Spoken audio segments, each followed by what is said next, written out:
आपण सर्व सद्भक्त श्रोत्यांना माझ्या जय श्रीराम. वक्रतुंड महाकाय सूर्यकोटी समप्रभ निर्विघ्नं कुरु मे देव सर्वकार्येषु सर्वदा. नमस्ते शारदे देवी सरस्वती मतिप्रदे वसत्वं मम जिह्वाग्रे सर्वविद्याप्रदा भव. गुरुर्ब्रह्मा गुरुर्विष्णू गुरुर्देवो महेश्वरा गुरुः साक्षात् परब्रह्म तस्मै श्री गुरुवे नमः. अलंकावती पुण्यभूमी पवित्र तिथे नांदतो ज्ञान राजा सुपात्र. तया आठविता महापुण्यराशी नमस्कार माझा सद्गुरु श्री ज्ञानेश्वरा. शुका सारिके पूर्ण वैराग्य जाचे वसिष्ठा परिज्ञान योगेश्वराचे. कवी वाल्मिकांसारिखा मान्य ऐसा नमस्कार माझा सद्गुरु रामदासा. आदो राम तपोवनादिगमनं हत्वामृगं काञ्चनं वैदेही हरणं जटायुमरणं सुग्रीवसम्भाषणं वालीनिर्दलनं समुद्रतरणं लङ्कापुरी दाहनं पश्चात् रावणकुम्भकर्णहननम् एतद्विरामायणम्.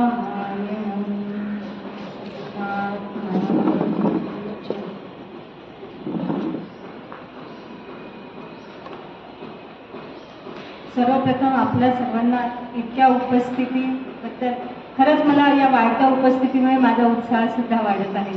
त्यामुळे आपल्या सर्वांना कोटी कोटी धन्यवाद. काल आपण बघितलं की राजा दशरथांनी अश्वमेध आणि त्या अंतर्गत पुत्रकामेष्टी यज्ञ केला आणि त्यातून अग्निदेवता स्वतः प्रत्यक्ष प्रकट होऊन त्यांनी पायस प्रसाद रूपाने दिलेला आहे. जे तिन्ही राण्यांना दशरथ राजांनी दिल्यानंतर 4 पुत्र एकाच वेळेला राजवाड्यात खेळायला लागलेले आहेत. तसं आपण काल कथेच्या अनुक्रमानुसार काल रामजन्म होता आपल्या कथेच्या क्रमानुसार तसं आपण केलेला आहे. परंतु आपल्याला रामनवमीच्या दिवशी रामजन्म करायचाच आहे पुन्हा. तर म्हणजे मला एक तुमच्या सगळ्यांशी बोलायचं आहे की असं एक विचार आहे मनात की आपले 2 तास आहेत आणि आपल्याला या 2 तासातच सगळं करायचं आहे. तर 1 तासात मी माझी कथा सांगेन आणि त्यानंतर ज्यांना आपल्याला कोणाला भजन म्हणायचं असेल रामाचा पाळणा म्हणायचा असेल तर असं म्हणून आपण सगळे मिळून एकत्रित येऊन आपण सगळे मिळून रामजन्म साजरा करूया. तर असा एक मानस आहे. तर आपल्या सगळ्यांचा काय विचार आहे आपण आजचा कथा झाल्याच्या नंतर त्याच्यावर चर्चा करू. म्हणजे प्रत्येकाला आता हे काही गाणं वगैरे म्हणायचं असेल तर हे 4 दिवस मिळतील म्हणून आज आपण बघूया. अशी एक आहे मनात की 1 तास कथा सांगितलं जाईल कथेद्वारे रामजन्म करू आणि नंतर मग आपण गाणी वगैरे भजनं ज्याला जे म्हणायचं ते म्हणून आपण साजरा करूया. आपण काल बघितलं की विश्वामित्रांचे आपण काल पूर्ण चरित्र बघितलं आणि राष्ट्र निर्माणाच्या बाबतीत विश्वामित्रांचं कार्य केवढं महान आहे हे बघितलं आपण यातून. म्हणजे खरं तर रामकथा ही काय आहे राष्ट्र निर्माणाची कथा आहे. संपूर्ण राष्ट्र एकत्रित आणण्याचं कार्य प्रभू रामचंद्रांनी केलेलं आहे आणि तेही राक्षसी वृत्ती विरुद्ध लढा देण्यासाठी. म्हणजे प्रभू रामचंद्रांनी असे तू हिमाचल फिरून काय केलेलं आहे तर सज्जनांची संघटन त्यांनी यातून केलेलं आहे. हाच खरा रामकथेचा मुख्य उद्देश आहे की सज्जनांचं संघटन झालं पाहिजे आणि तेही असुरी ताकदीसमोर लढा देण्यासाठी. तर असं हे राष्ट्र निर्माणाचं कार्य करताना विश्वामित्रांनी कोणाला जवळ धरलं तर जी नवीन उद्याची पिढी येणारी आहे तिचा प्रतिनिधी की जो येणारा राजा आहे तो आपला संस्कारित असला पाहिजे म्हणून त्यांनी प्रभू रामचंद्रांची निवड केली आणि त्याच्यावर तसे संस्कार घडवून आणून रामराज्य स्थापन केलं. आणि हेच कार्य आर्य चाणक्यांनी पण आपल्याला केलेलं दिसते की चंद्रगुप्ताला त्यांनी हाताशी धरून त्यानुसार आपल्याला रामराज्य कसं स्थापन करता येईल हे आर्य चाणक्यांनी सुद्धा बघितलं. जी विश्वामित्रांची भूमिका होती तीच आर्य चाणक्यांची भूमिका होती. आणि आजचे दिवस पहा, म्हणजे शिक्षणानेच राष्ट्र घडत असतं. त्यामुळे शिक्षण हे अतिशय मोलाचं आहे. तर आजच्या दिवसाचं दिनविशेष काय आहे? ज्यांनी आपल्याला सांगितलं, विद्येविना मती गेली, मतीविना नीती गेली, नीतीविना गती गेली, गतीविना वित्त गेले, आणि वित्ताविना शूद्र खचले, इतके सगळे अनर्थ एका अविद्येने केले. असं सांगून शिक्षणाचा प्रचार आणि प्रसार करण्याकरता संपूर्ण समाजाच्या विरुद्ध लढा देऊन जे ठामपणाने उभे राहिले असे क्रांतीसूर्य महात्मा ज्योतिराव फुले यांची आज जन्मजयंती. तर आपण त्यांच्या जन्मजयंतीनिमित्त त्यांना विनम्र अभिवादन करूया आणि आपल्या कथेला पुढे सुरुवात करूया. आपण काल बघितलं, प्रभू रामचंद्रांनी त्राटिकेचा वध केला. स्त्री ही अवध्य सांगितलेली आहे, परंतु केव्हा? ज्यावेळेस म्हणजे सज्जन असेल तर.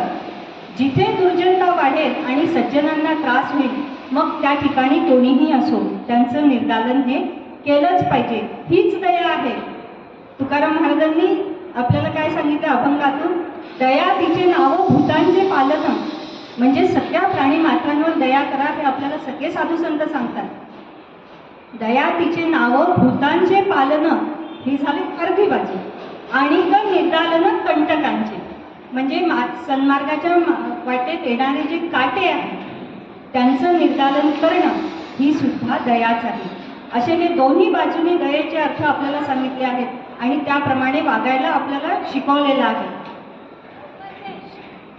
त्राटिकेचा वध झाला आणि त्यानंतर विश्वामित्र मुनी प्रभू रामचंद्र आणि लक्ष्मण यांना घेऊन निघालेले आहेत सिद्धाश्रमाकडे. तिथे सिद्धाश्रमामध्ये यांचा यज्ञ सुरू आहे. 6 दिवसाचा यज्ञ होणार आहे. महर्षी विश्वामित्र रामचंद्रांना आणि लक्ष्मणाला म्हणतात सिद्धाश्रमात पोचल्यानंतर, हे बघा बाळांनो, आता मी आता याची यज्ञाची दीक्षा घेणार आहे. त्यामुळे मला आता पुढचे 6 दिवस मौन धारण करावं लागणार आहे आणि मी व्रतस्थ राहणार आहे. तर तुमचं कार्य असं आहे की तुम्ही या यज्ञाचं रक्षण करावं. या यज्ञाची तुमच्या रक्षणाची जबाबदारी पूर्णपणे तुमच्यावर सोपवून देऊन मी आता यज्ञ करायला बसणार आहे. प्रभू रामचंद्रांनी आणि लक्ष्मणांनी गुरुवर्यांची आज्ञा शिरोधार्य मानली, त्यांना साष्टांग वंदन केलं आणि इकडे यज्ञाची तयारी सुरू झाली. यज्ञाला 2-3 दिवस होऊन गेले. राम आणि लक्ष्मण न झोपता पहारा देत आहेत. आपण बघितलं, बला अतिबला या विद्या विश्वामित्रांनी त्यांना दिलेल्या होत्या. रक्षण करतायत. 3-4 दिवस निघून गेले. सगळंच काही व्यवस्थित सुरळीत सुरू होतं, शांततेत चालू होतं. आणि अशा वेळेला काय होते की नेमकी शांतता जर असली आणि काहीच घडत नाही असं म्हटल्यानंतर गाफील राहण्याची शक्यता असते. परंतु प्रभू रामचंद्र तसे नव्हते, सदैव दक्ष. आणि यज्ञाचा 6वा दिवस उजाडला. इकडे यज्ञाची पूर्णाहुती सुरू होण्याची वेळ आलेली होती आणि त्याच वेळेला प्रचंड मातीचे डोळ उठायला लागले. वारा सुटला आणि पूर्ण गर्जना करत, मोठ्या आवाजात गर्जना करत मारीच आणि सुबाहू हे 2 असे प्रचंड राक्षस प्रभू रामचंद्रांवर आक्रमण करण्याकरता, म्हणजे ती यज्ञवेदी भंग करण्याकरता ते चाल करून आलेले आहेत. इतके प्रचंड आहेत ते की त्यांच्या यांनी ही पृथ्वी चालण्याने त्यांच्या गद्दरा करायला लागली.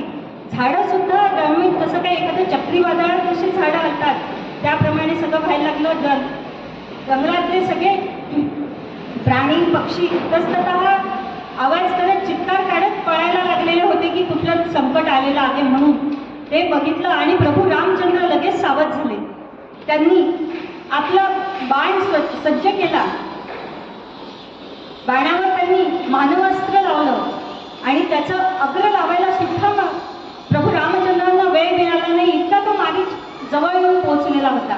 मग तो अग्र न लावलेलाच बाण प्रभू रामचंद्रांनी तात्काळ विपुल मारीच्यावर सोडला. तर झालं असं की त्यामुळे मारीच मारला तर गेला नाही अग्र नसल्यामुळे, परंतु त्या बाणाचा जोर इतका होता त्यामुळे अतिशय लांब समुद्रात फेकला गेला. आणि त्यानंतर मारीच फेकला गेलेला बघून सुबाहू आणखीन चौटाळून रामावर धावून आला आहे. घनघोर युद्ध प्रभू रामचंद्रांचं आणि सुबाहूचं झालं. आणि शेवटी आग्नेयास्त्राचं बाण प्रभू रामचंद्रांनी आपल्या बाणावर चढवला आणि सुबाहूचा वध केलेला आहे. ते बोल सियावर रामचंद्र की. अशा प्रकारे राक्षसांचा वध केल्यामुळे सगळा यज्ञ कार्य निर्विघ्नपणे पार पडलेला आहे. आणि नंतर एके दिवशी शांततेने रात्री यज्ञ झाल्यानंतर गुरुदेवांची चरणसेवा करत असताना प्रभू रामचंद्रांनी विचारलं, गुरुदेव, आपण ज्या कार्याकरता आम्हाला आणलं होतं ते यज्ञ कार्य तर आता सफल झालेलं आहे, मग आता पुढे काय करायचं? गुरुदेवांनी सांगितलं की आता माझी तर खरं तपश्चर्या करण्यासाठी मी हिमालयात जाण्याची वेळ आलेली आहे, परंतु तत्पूर्वी आपल्याला एक कार्य करायचं आहे. आपल्याला सगळ्यांना आता मिथिलेत जायचं आहे. तर मिथिलेत कशासाठी जायचं? तिथे राजा जनकाने त्यांची कन्या सीता हिचं स्वयंवर आरंभिलेलं आहे आणि त्याकरता आशीर्वाद देण्याकरता मला निमंत्रण आलेलं आहे. सगळ्या शिष्यगणांसह मला आमंत्रण मिळालेलं आहे राजा जनकाकडून. तर माझ्यासोबत तुम्ही दोघांनीही चलावं. प्रभू रामचंद्रांनी आणि लक्ष्मणांनी गुरूंची आज्ञा शिरसावंत मानली आणि ते मिथिलेला जायला निघाले. रस्त्याने जाता जाता विश्वामित्र मुनी त्यांना सगळ्या परिसराची माहिती तर देतच आहे. मिथिलेकडे जात असताना गंगा नदी लागली. गंगा नदी लागल्यानंतर विश्वामित्रांनी प्रभू रामचंद्रांना त्यांच्याच पूर्वजांनी गंगा नदीचं अवतरण या पृथ्वीवर कसं झालं याची कथा सांगायला सुरुवात केली. कारण सगळ्या पूर्वजांच्या कथा सांगत सांगत की आपला दैदिप्यमान इतिहास आपल्याला ज्ञात असावा म्हणून प्रभू रामचंद्रांनी सांगितलं की राजा सगर आणि त्याच्या 2 पत्नी होत्या राजा सगराला. एकीचं नाव सुमती आणि दुसरी केशिनी. त्यांनी ऋषींकडे उत्तम पुत्राची मागणी केलेली होती. तर ऋषींनी आशीर्वाद देताना असं सांगितलं की मी 2 चरू म्हणजे 2 फळं खाण्यासाठी देतो आहे, ते तुमच्या पत्नींना तुम्ही द्या आणि कोणतं फळ कोणाला द्यायचं हे त्यांनी सांगितलेलं होतं. हे खाल्लं की याच्याद्वारे एकीच्या पोटी एकच पुत्र जन्माला येईल आणि दुसरीच्या पोटी मात्र 60,000 पुत्र जन्माला येतील असा आशीर्वाद ऋषींनी दिला होता. केशिनीच्या पोटी 1 पुत्र आणि सुमतीच्या पोटी 60,000 पुत्र येतील असं सांगितलं. परंतु केशिनींनी काय केलं, ते फळ अत्यंत श्रद्धेने खाल्लं. पण दुसरी होती सुमती, तिचा मात्र याच्यावर विश्वास नव्हता. म्हणून तिने ते फळ अश्रद्धेने खाल्लं. तिच्या पोटी 60,000 पुत्र जन्माला आले. ज्या वेळेला सगरांनी हे मुलं काय करायचे की तिने अश्रद्धेने खाल्ल्यामुळे यांच्यामध्ये थोडी राक्षसी वृत्ती निर्माण झालेली होती. हे 60,000 मुलं त्या गावातल्या लहान लहान मुलांना पकडून आणायचे आणि खेळायच्या निमित्ताने त्यांना नदीतून बुडवायचे. हा असला उद्योग हे मुलं करत होते. तर मग राजा सगरांनी त्यांना आपले पुत्र नाही म्हणून असं सांगून दिलेलं होतं आणि बाहेर काढलं होतं. तर अश्वमेध यज्ञ राजा सगरांनी आरंभिलेला होता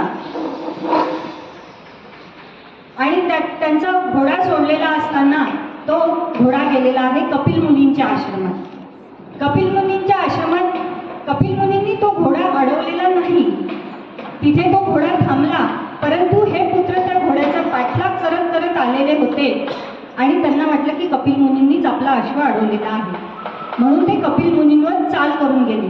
तर कपिल मुनींनी आपल्या मंत्र सामर्थ्याने त्या 60,000 मुलांचा वध केलेला आहे तिथे.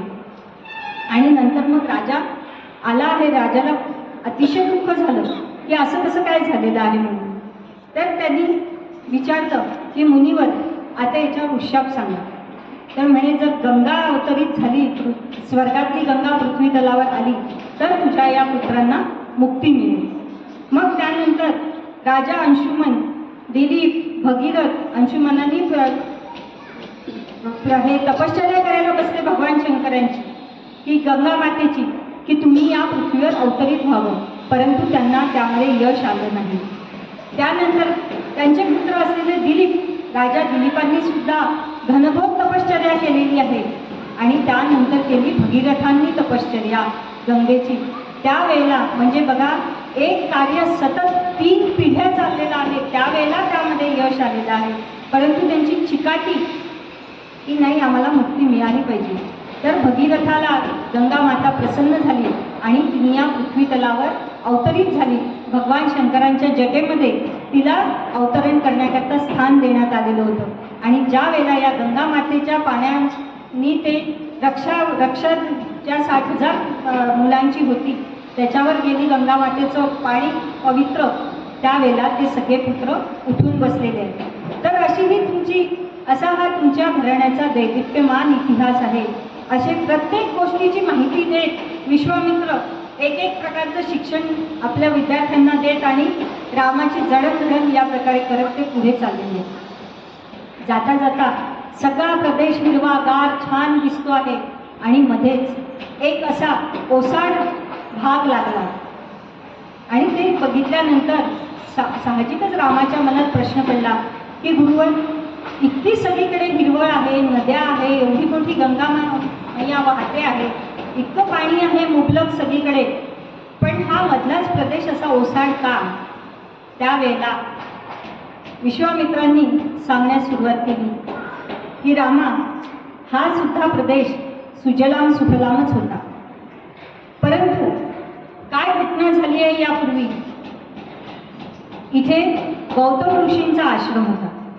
गौतम ऋषी म्हणजे अतिशय तत्वज्ञ, न्यायशास्त्राचे, व्याकरणशास्त्राचे, आयुर्वेदाचे ते प्रणेते आहेत. गौतम ऋषी असे हे आपल्या कार्यामध्ये पूर्णपणे मग्न आहेत. इतके मग्न आपल्या उपासनेत आणि आपल्या या कार्यामध्ये की त्यांना त्यांच्या स्वतःच्या देहाचं सुद्धा भान नाही, तहान नाही, भूक नाही. ब्रह्मदेवाला वाटलं की असं जर यांनी काही झालं तरी देहामार्फतच सगळं होणार ना, त्यामुळे हा देह जगला पाहिजे कार्य चांगलं हातून आपल्या पार पडण्याकरता. म्हणून ब्रह्मदेवाने विचार केला की अशी व्यक्ती जास्तीत जास्त आणि सुदृढपणे जगली पाहिजे. म्हणून मग ब्रह्मदेवांनी विचार करून अहिल्या नावाची एक कन्या निर्माण केली आणि ती या गौतम ऋषींना अर्पण केली की तुम्ही तर स्वतःकडे लक्ष देत नाही, परंतु या अहिल्यानी ही तुम्ही हिच्याशी विवाह करा, म्हणजे तुमची सगळी काळजी अहिल्या घेईल. त्याप्रमाणे गौतम ऋषी आणि अहल्या यांचा विवाह झालेला आहे. पण एक दिवस काय घडलं की गौतम ऋषी भल्या पहाटे गंगेवर स्नानाला जायचे. त्यावेळेला ही अतिशय सुस्वरूप, अतिशय गुणसंपन्न, अतिशय सुंदर अशी असलेली अहल्या हिच्यावर नजर गेली आहे इंद्राची आणि त्याच्या मनात कामवासना जागृत झाली. त्याला अहल्येचा भोग घेण्याची इच्छा इंद्राच्या मनात निर्माण झाली आणि इंद्राने काय केलं की गौतम ऋषींचं रूप घेतलेलं आहे आणि त्याला माहिती होतं की गौतम ऋषी सकाळीच गंगेवर स्नानाला जातात. त्यावेळेला अहल्या घरात एकटीच असते.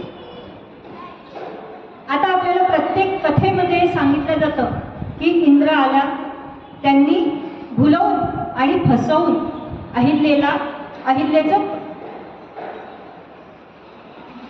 शीलहरण केलेलं आहे. परंतु वाल्मिकी ऋषी जे घडलेलं आहे तेच सांगतात की अहल्येचं असं जबरदस्तीने शीलहरण झालेलं नाही, तर अहल्येने सुद्धा मान्यता दिलेली आहे या गोष्टीला. अहल्येने ओळखलेलं आहे की गौतमांच्या रूपात आलेले हे माझे पती नसून इंद्र आहे. आणि तसं एका श्लोकात वाल्मिकींनी सांगितलंच आहे. तो श्लोक असा आहे, मुनिवेशम सहस्राक्षम विज्ञाय रघुनंदन मतिंचकार दुर्मेधा देवराज कुतूहला. की विज्ञाय म्हणजे तिने ओळखलं, दुर्मेधा म्हणजे तिची सुद्धा बुद्धी भ्रष्ट झाली आणि हे वाटलं की माझं किती सौंदर्य आहे की माझ्यावर इंद्र सुद्धा मोहित झाला. आणि दोघांच्या संगनमताने ते कृत्य घडलेलं आहे. आणि ज्या वेळेला गौतम ऋषींची येण्याची वेळ झाली त्यावेळेला तिने सांगितलं की आता माझे पती येण्याची वेळ झाली आहे, तुम्ही लवकरात लवकर इथून निघून जा. आणि इंद्राला जाताना गौतम ऋषींनी बघितलं. सर्वज्ञानीच होते ते, त्यांना काय कळणार नाही, काय घडलं असेल याची गौतम ऋषींना पूर्ण कल्पना आहे. गौतम ऋषी आपल्या कुटीत आलेले आहेत. अहिल्या समोर होती, परंतु ज्याच्या हातून अपराध घडतो ना त्याची नजर कधीच वर राहू शकत नाही. तिची नजर खाली गेली आहे. भीतीने थरथर कापते आहे, डोळ्यातनं अश्रूंच्या धारा वाहून राहिल्या. तिचं ते रूप पाहिलं गौतमांना सगळं लक्षात आलं आणि गौतमांनी संतापून जाऊन त्यांच्या मुखातून तिचा शापवाणी बाहेर पडली. वात भक्षा निराहारा तप्यंती भस्मशायिनी अदृशा सर्वभूतानां आश्रमेस्मि वसिष्यसि. ही शिलेप्रमाणे एखाद्या दगडाप्रमाणे तू या आश्रमात पडून राहा. मी तुझा आजपासून त्याग केलेला आहे. तुझ्याकडे कोणीही येणार नाही, तुला खायला प्यायला पण कोणीच काही देणार नाही. वात भक्षा निराहारा म्हणजे फक्त हा वारा खाऊन तू जिवंत राहा आणि एकाकी पडून राहा. अशी शापवाणी गौतम ऋषीच्या मुखातून आपल्या पत्नी अहल्या यांच्याकरता निघालेली. अहल्येला खूप पश्चाताप झालेला आहे. तिने परोपरीने गौतम ऋषींची विनवणी करायला सुरुवात केली आणि म्हणाली की नाथ, मी कबूल करते की माझ्या हातून चुकी झालेली आहे. एका क्षणाकरता का होईना पण मी मोहाला बळी पडलेली आहे. परंतु तुम्ही जो शाप दिला त्यातून काहीतरी उशाप मला द्यावा की यातून माझी सुटका कशी होईल. सगळे ऋषीमुनी आहे ना कोमल मनाचे असतात. पहा, शरण केलेल्याला ते केव्हाही अभय देतात आणि आशीर्वादच देतात. गौतम ऋषींनी सांगितलं की भगवान विष्णूंनी श्रीरामाच्या रूपात दशरथचा पुत्र म्हणून जन्म घेतलेला आहे या पृथ्वी तलावर. तर ते ज्या वेळेला इथे येतील आणि ते जर तुला पतिव्रता म्हणून मान्यता देतील त्याच वेळेला मी तुझा स्वीकार करेन. तर अशी ही अहल्येची सगळी कथा विश्वामित्रांनी रामांना आणि लक्ष्मणांना सांगितलेली आहे. आणि मग विचारतात, रामा आता तू काय करशील. प्रभू रामचंद्र दयाळू कनवाळू करुणा सागरच आहे तू की अरे चुकी ही माणसाच्या हातून होत असते. आणि आता इतके वर्ष तप केले, अहिल्या तिथे शिळावत होऊन पडली म्हणजे एका शिळेच्या कोणीच येणारं जाणारं नाही. अहल्या म्हणजे ती जमीन नांगरल्या गेली नाही, जिला हल लागलेला नाही अशी जमीन म्हणजे अहल्या. तर तिथे एकांतात एकटी फक्त प्रभू रामाचं चिंतन करत अहिल्या तिथे पडून राहिली आहे. म्हणजे शिळेवर पडून राहिलेली आहे असं त्याचं शिळा होणे म्हणजे शिळेसारखी एकाकी पडलेली आहे तिथे धुळी मातीमध्ये आणि फक्त वारा खाऊन जगते आहे. तिच्याकडे कोणी येत नाही, पाहत नाही.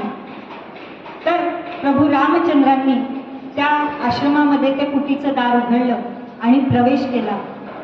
पावलांचा आवाज आल्याबरोबर अहिल्येंना वाटलं की कोण आलंय. इतके वर्षानंतर आपली विचारपूस करायला कोण आलं. म्हणून ती सामोरी आली उठून की कोण आहे. आणि तिने प्रभू रामचंद्रांना ओळखलं, कारण ध्यानी मनी चिंतनी इतके वर्ष तिच्या प्रभू रामच होते. तिला ओळखायला वेळ नाही लागला. ती नमस्कार करायला वाकली. त्यावेळेला माते समान असल्यामुळे प्रभू रामचंद्रांनी स्वतःच अहल्येला नमस्कार केलेला आहे की हे पतिव्रते मी तुला नमस्कार करतो असं म्हणून प्रभू रामचंद्र अहल्येच्या चरणाशी झुकलेले आहेत. आणि ज्या वेळेला प्रभू रामचंद्रांच्या मुखातून पतिव्रते हा शब्द बाहेर पडला त्यावेळेलाच तिथे गौतम ऋषी सुद्धा अवतीर्ण झाले आणि त्यांनी अहिल्याचा स्वीकार केलेला आहे. अशा प्रकारे हा अहिल्या उद्धार केल्यानंतर प्रभू रामचंद्र विश्वामित्रांसह पुढे निघालेले. बघा, विश्वामित्रांनी जे म्हणजे पश्चाताप झालेल्यांना करुणा सागर श्रीराम आज आपल्याला सगळ्यांना म्हणजे विश्वामित्रांना सुद्धा पाहायला मिळालेले आहे की पश्चाताप दग्ध झाल्यानंतर तुमची सगळी जी पापं असतील ती पश्चातापाने नष्ट होतात. माऊली काय म्हणतात की तृण अग्नी मेळे समरस झाले तैसे नामे केले जपता हरी. की श्रीरामांचं नामस्मरण केल्यानंतर जसं एक ठिंगी गवताच्या गंजीवर पडली तर काय होते, ते सगळं गवत जळून जातं. तसं रामनामाची एक ठिणगी पडली तर तुमच्या मनातली तुम्ही केलेली सगळी पापं ही जळून जातात. एवढं सामर्थ्य त्या रामनामाचं आहे. विश्वामित्रांनी ज्या वेळेला अयोध्येतून श्रीरामांना घेऊन आले होते, त्यानंतर एक एक प्रसंगानंतर त्यांना कुठला राम बघायला मिळालेला आहे विश्वामित्रांना. तर अहोरात्र यज्ञरक्षणा करणारा राम त्यांनी बघितला, गुरुच्या सेवेत मग्न असलेला राम सुद्धा त्यांनी बघितला, आणि आज पतितोद्धारक आणि करुणासागर रामाचं दर्शन सुद्धा त्यांना झालं आहे. आपल्या या शिष्याचं गुरुवर्यांना अतिशय कौतुक वाटत आहे. आणि नंतर ते निघालेले आहेत मिथिलेकडे. मिथिलेकडे जाताना तिथे यज्ञ काय आरंभलेला आहे? सीतेचं स्वयंवर. मग सीतेची कथा सांगायला विश्वामित्रांनी सुरुवात केलेली आहे. विश्वामित्र सांगतात की ही सीता भूमीतून मिळालेली आहे. सगळ्या लक्ष्मणाला खूप आश्चर्य वाटलं, म्हणे अशा भूमीत सुद्धा कन्या जन्माला येतात. मग विश्वामित्रांनी कथा सांगितली, म्हणे कधी कधी असे आश्चर्य घडत असतात. एक वेळेला राजा जनक, म्हणजे जनकांचं नाव आहे शिरध्वज.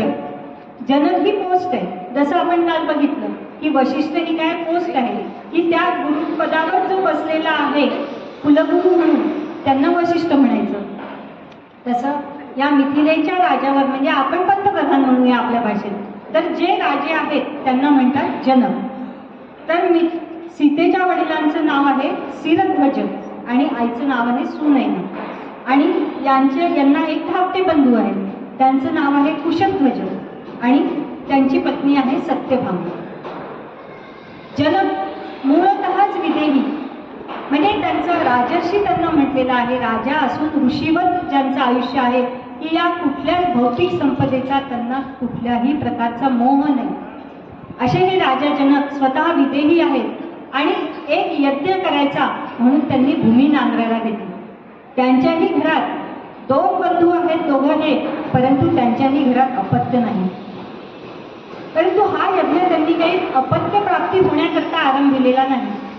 आपल्या प्रजेचं कल्याण व्हावं याकरताच त्यांनी या यज्ञाला आरंभ करायचं ठरवलेलं आहे. आणि त्यावेळेला भूमी शुद्ध करायची असते. यज्ञाच्या प्रारंभी जी आपण ज्या जागेवर यज्ञ करणार आहोत ते पवित्र स्थळ शुद्ध करून घ्यायचं असते. नांगरून त्याला शुद्ध करतात. तर राजा स्वतः नांगरणार, म्हणून तो नांगर कशाचा होता? सोन्याचा. सोन्याच्या नांगराला काय म्हणतात? सीत. जर ही भूमी पवित्र करण्याकरता कुशध्वज राजा जमीन नांगरायला निघालेला आहे आपल्या पत्नीसह, तर त्यावेळेलाच नांगरत असताना या नांगराचं टोक म्हणजे सीत हे एका दगडाला अडलं आणि ते काही केल्या पुढे जाईल. त्यावेळेला जनकांनी आपल्या सेवकांना सांगितलं की थोडंसं उकरून पहा काय अडचण आलेली आहे म्हणून. त्याप्रमाणे तो मोठा शिलाखंड बाजूला सरकवण्यात आला आणि बघितलं तर त्याच्या खाली एक सुवर्ण मंजुषा होती. मंजुषा म्हणजे पेटी. ती सुवर्णाची अतिशय नक्षीकाम केलेली, हिरे माणकं जडलेली ती पेटी काढण्यात आली. सगळ्यांनाच आश्चर्य वाटलं की ही सुवर्ण मंजुषा इथे कशी. आणि तिचं ज्या वेळेला झाकण उघडलं गेलं की यात काय आहे, तर एक अलौकिक सौंदर्य एका बालिकेच्या रूपात तिथे प्राप्त झालं होतं. त्या म्हणजे ती बालिका इतकी अलौकिक होती की तिच्या दर्शनाने सगळेजण स्तिमित झालेले आहे तिचं ते रूप बघून. आणि आश्चर्याची गोष्ट म्हणजे सुनैना राणींनी ज्या वेळेला ती बालिका बघितली त्यावेळेला तिला आपोआप पान्हा फुटला. म्हणून मग राजा जनकाने आणि सुनैना राणींनी तिचा आपला मुलगी म्हणून त्यांनी स्वीकार केलेला. आणि ज्या वेळेला ही मुलगी सीता, तिचं नाव ठेवण्यात आलं सीत. अडकलं नांगराचं जर टोक अडकलं म्हणून ही झाली सीता. जनकांची मानसकन्या म्हणून ही झाली जानकी. मिथिलेची राजकुमारी म्हणून मैथिली. विदेहराज, जनक कसे होते? विदेहराज म्हणून वैदेही. अशी तिची वेगळे वेगळे नावं ठेवण्यात गेली. आणि ज्या वेळेला ही लक्ष्मी रूपात जेव्हा अवतरित झाली, राजवाड्यात आली, या मिथिला नगरीत आली, त्या दिवसापासून या मिथिलेचा उत्कर्ष अधिकाधिक व्हायला लागलेला होता. जेव्हापासून या लक्ष्मीरूपी या सीतेचं पाऊल पडलं, सगळीकडे मंगल वातावरण निर्माण व्हायला लागलं आधीपेक्षा जास्त. आणि हे सगळ्यांना जाणवायला लागलं की हा सगळा फरक बदल झालेला आहे या मुलीच्या येण्यामुळे. म्हणूनच आपण देवीचं जिथे वास्तव्य असते ना, त्या ठिकाणी सगळं मंगल होते. सर्व मंगल मांगल्ये शिवे सर्वात साधिके शरण्ये त्र्यंबके गौरी नारायणी नमोस्तुते. या मुलीच्या येण्याने जे यांच्या घरात आजपर्यंत पाळणा हल्लेला नव्हता, तर त्यानंतर या दोघीही राण्या सुनैना आणि सत्यभामा या दोघीही गर्भवती राहिलेल्या आहेत. राणी सुनैनेला एक मुलगी झाली, ती म्हणजे उर्मिला. आणि सत्यभामेनी 2 मुलींना जन्म दिला, त्या मुली म्हणजे मांडवी आणि श्रुतकीर्ती. तर अशा या मुली 4 बहिणी, सीता त्यात मोठी वर्षभराने समजा. तर तिथे वाढता आहेत, दिवसेंदिवस सगळा उत्कर्ष होतो आहे त्या नगरीचा. आणि त्या ठिकाणी जनकांना भगवान शंकरांनी म्हणजे परशुरामांना दिलेलं धनुष्य जनकांच्या नित्यपूजेमध्ये ठेवलेलं आहे. प्रसाद म्हणून तो परशुरामांनी राजा जनकांना दिलेला आहे. अतिशय मोठं अवजड धनुष्य की जे 8-8, 10-10 मल्लांना सुद्धा पेलवत नाही, एवढं मोठं धनुष्य यांच्या नित्यपूजेमध्ये आहे.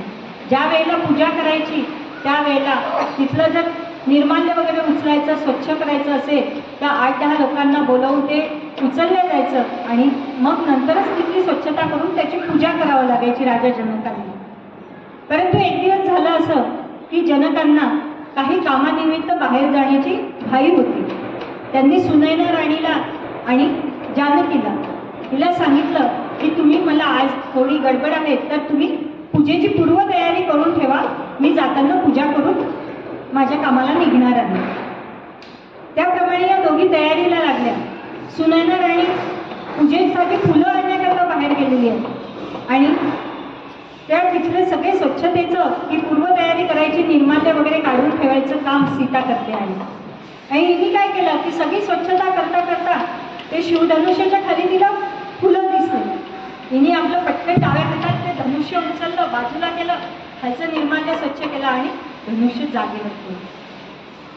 जे धनुष्य 10-10 मल्लांना सुद्धा उचलायला कठीण जात होतं ते हिने लिलया पेललेलं आहे, ते डाव्या हातात.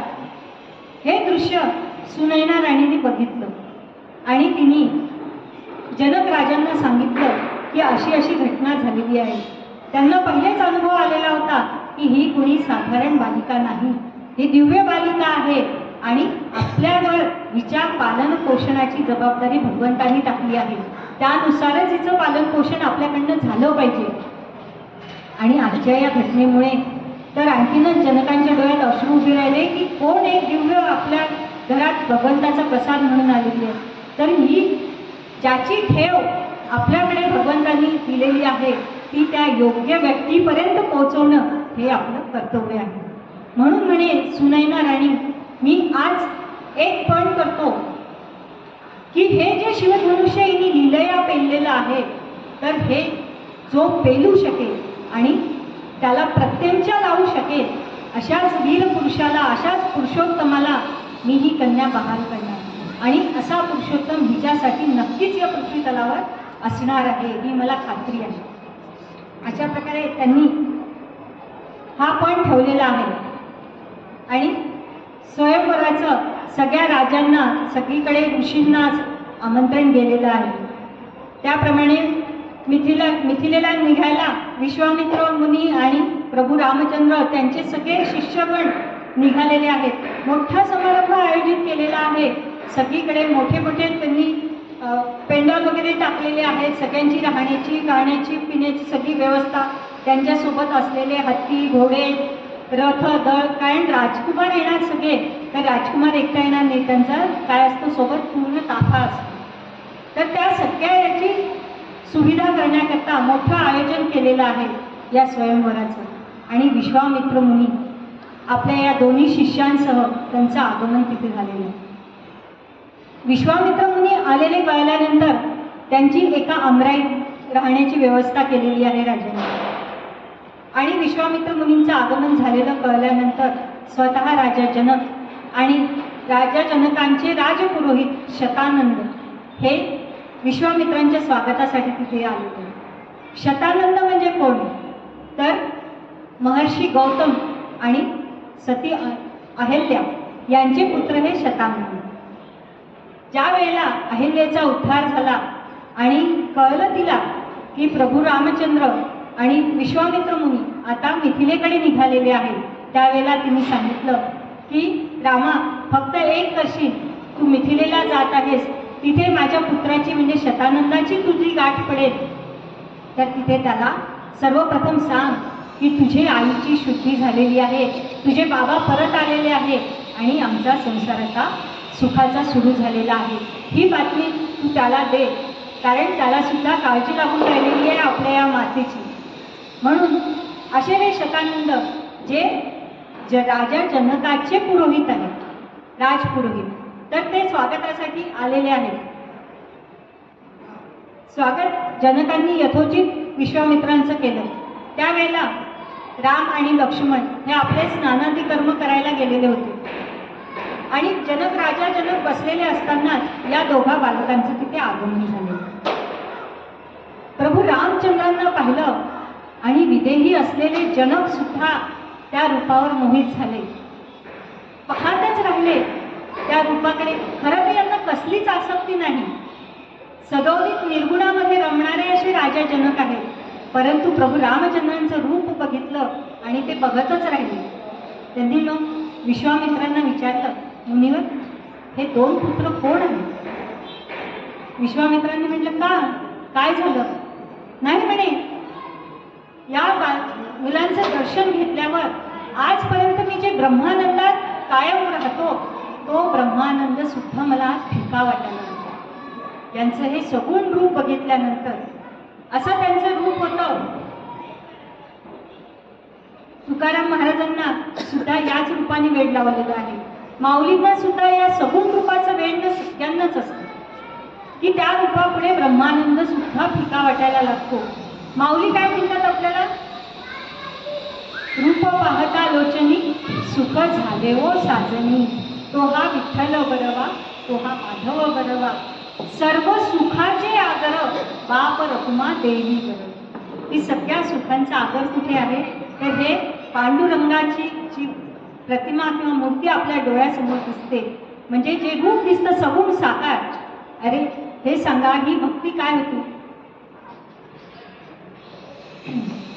माऊली आणि तुकाराम महाराज यांना काही निर्गुण रूप माहिती नव्हतं का? पूर्णपणे निर्गुण पचवल्यानंतर खरं तर सगुणाची उपासना असते, म्हणजेच त्याला म्हणतात ज्ञानोत्तर भक्ती. ज्ञानोत्तर भक्तीत मग शेवटी मनुष्य कुठे रमतो? सगुणामध्येच रमतो. सुंदर ते ध्यान उभे विटेवरी, कर कटावरी ठेवून या, मकर कुंडले तळपती श्रवणी, कंठी कौस्तुभमणी विराजित, तुका म्हणे माझे हेची सर्व सुख, पाहिन श्रीमुख आवडीने. ही ज्ञानोत्तर भक्ती आहे, ही निर्गुण पूर्णपणे पचवलेलं आहे आणि मग सगुणाची उपासना.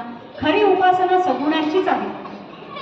तसंच ही स्थिती राजा जनकांची झालेली आहे. प्रभू रामचंद्रांना बघितल्यानंतर आणि या अशा सगळ्यामध्ये या आसक्ती सांगितलेल्या आहेत. नारद भक्तिसूत्रात नारदांनी 11 प्रकारच्या आसक्ती सांगितलेल्या आहेत.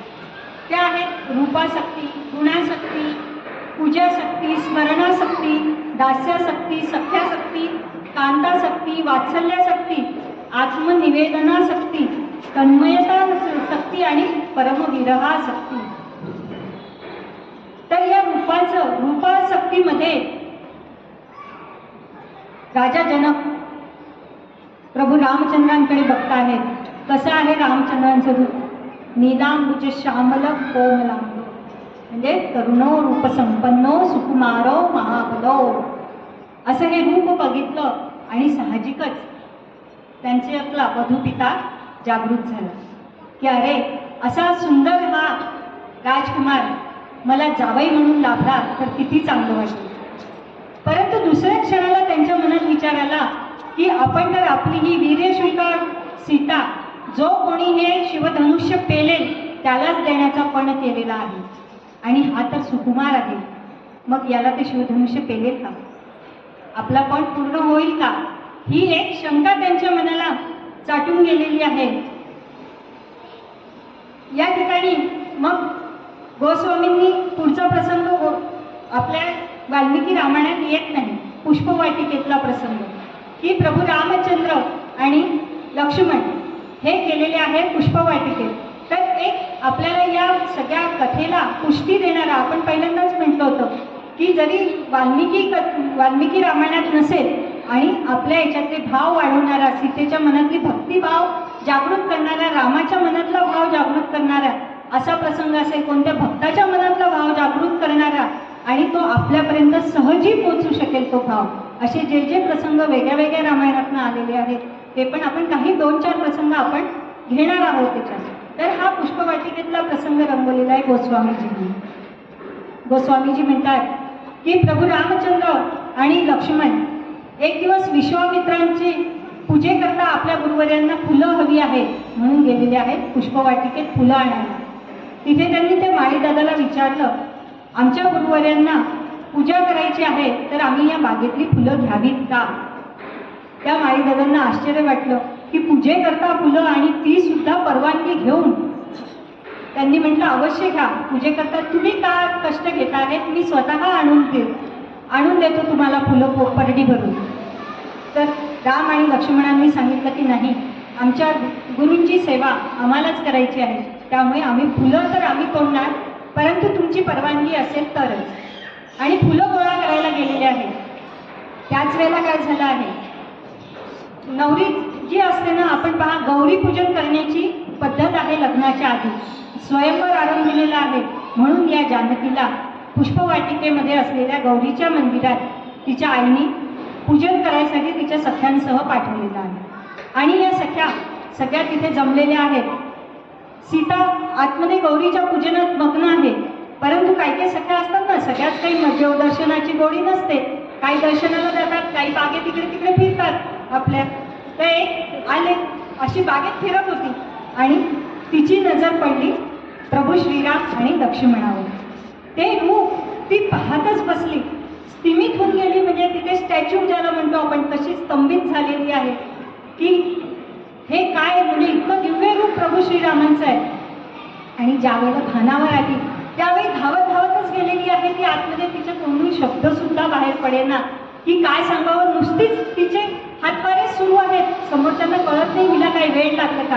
आणि खरंच आहे, खरं वेळच लागलेलं होतं तिला त्या रूपाचं. ते असं रूप बघितलं ती माणसाची अवस्था मात्र तीच होते, प्रत्येक जीवाची अवस्था तीच तिची झालेली आहे.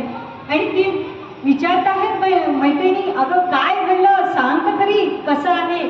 तर पण तिने सांगितलं की 2 राजपुत्र या पुष्पवाटिकेत आलेले आहेत आणि सीते तू चल लवकर त्यांना बघण्याकरता. इतके अलौकिक असे त्यांचं रूप सौंदर्य आहे, पण म्हणे कसं आहे ते सांगशील तर खरी त्यांचं वर्णन करून.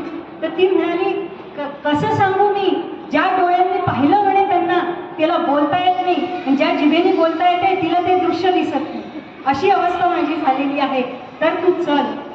त्यावेळेला मग सीतेला त्यांनी ओढतच नेलेलं आहे.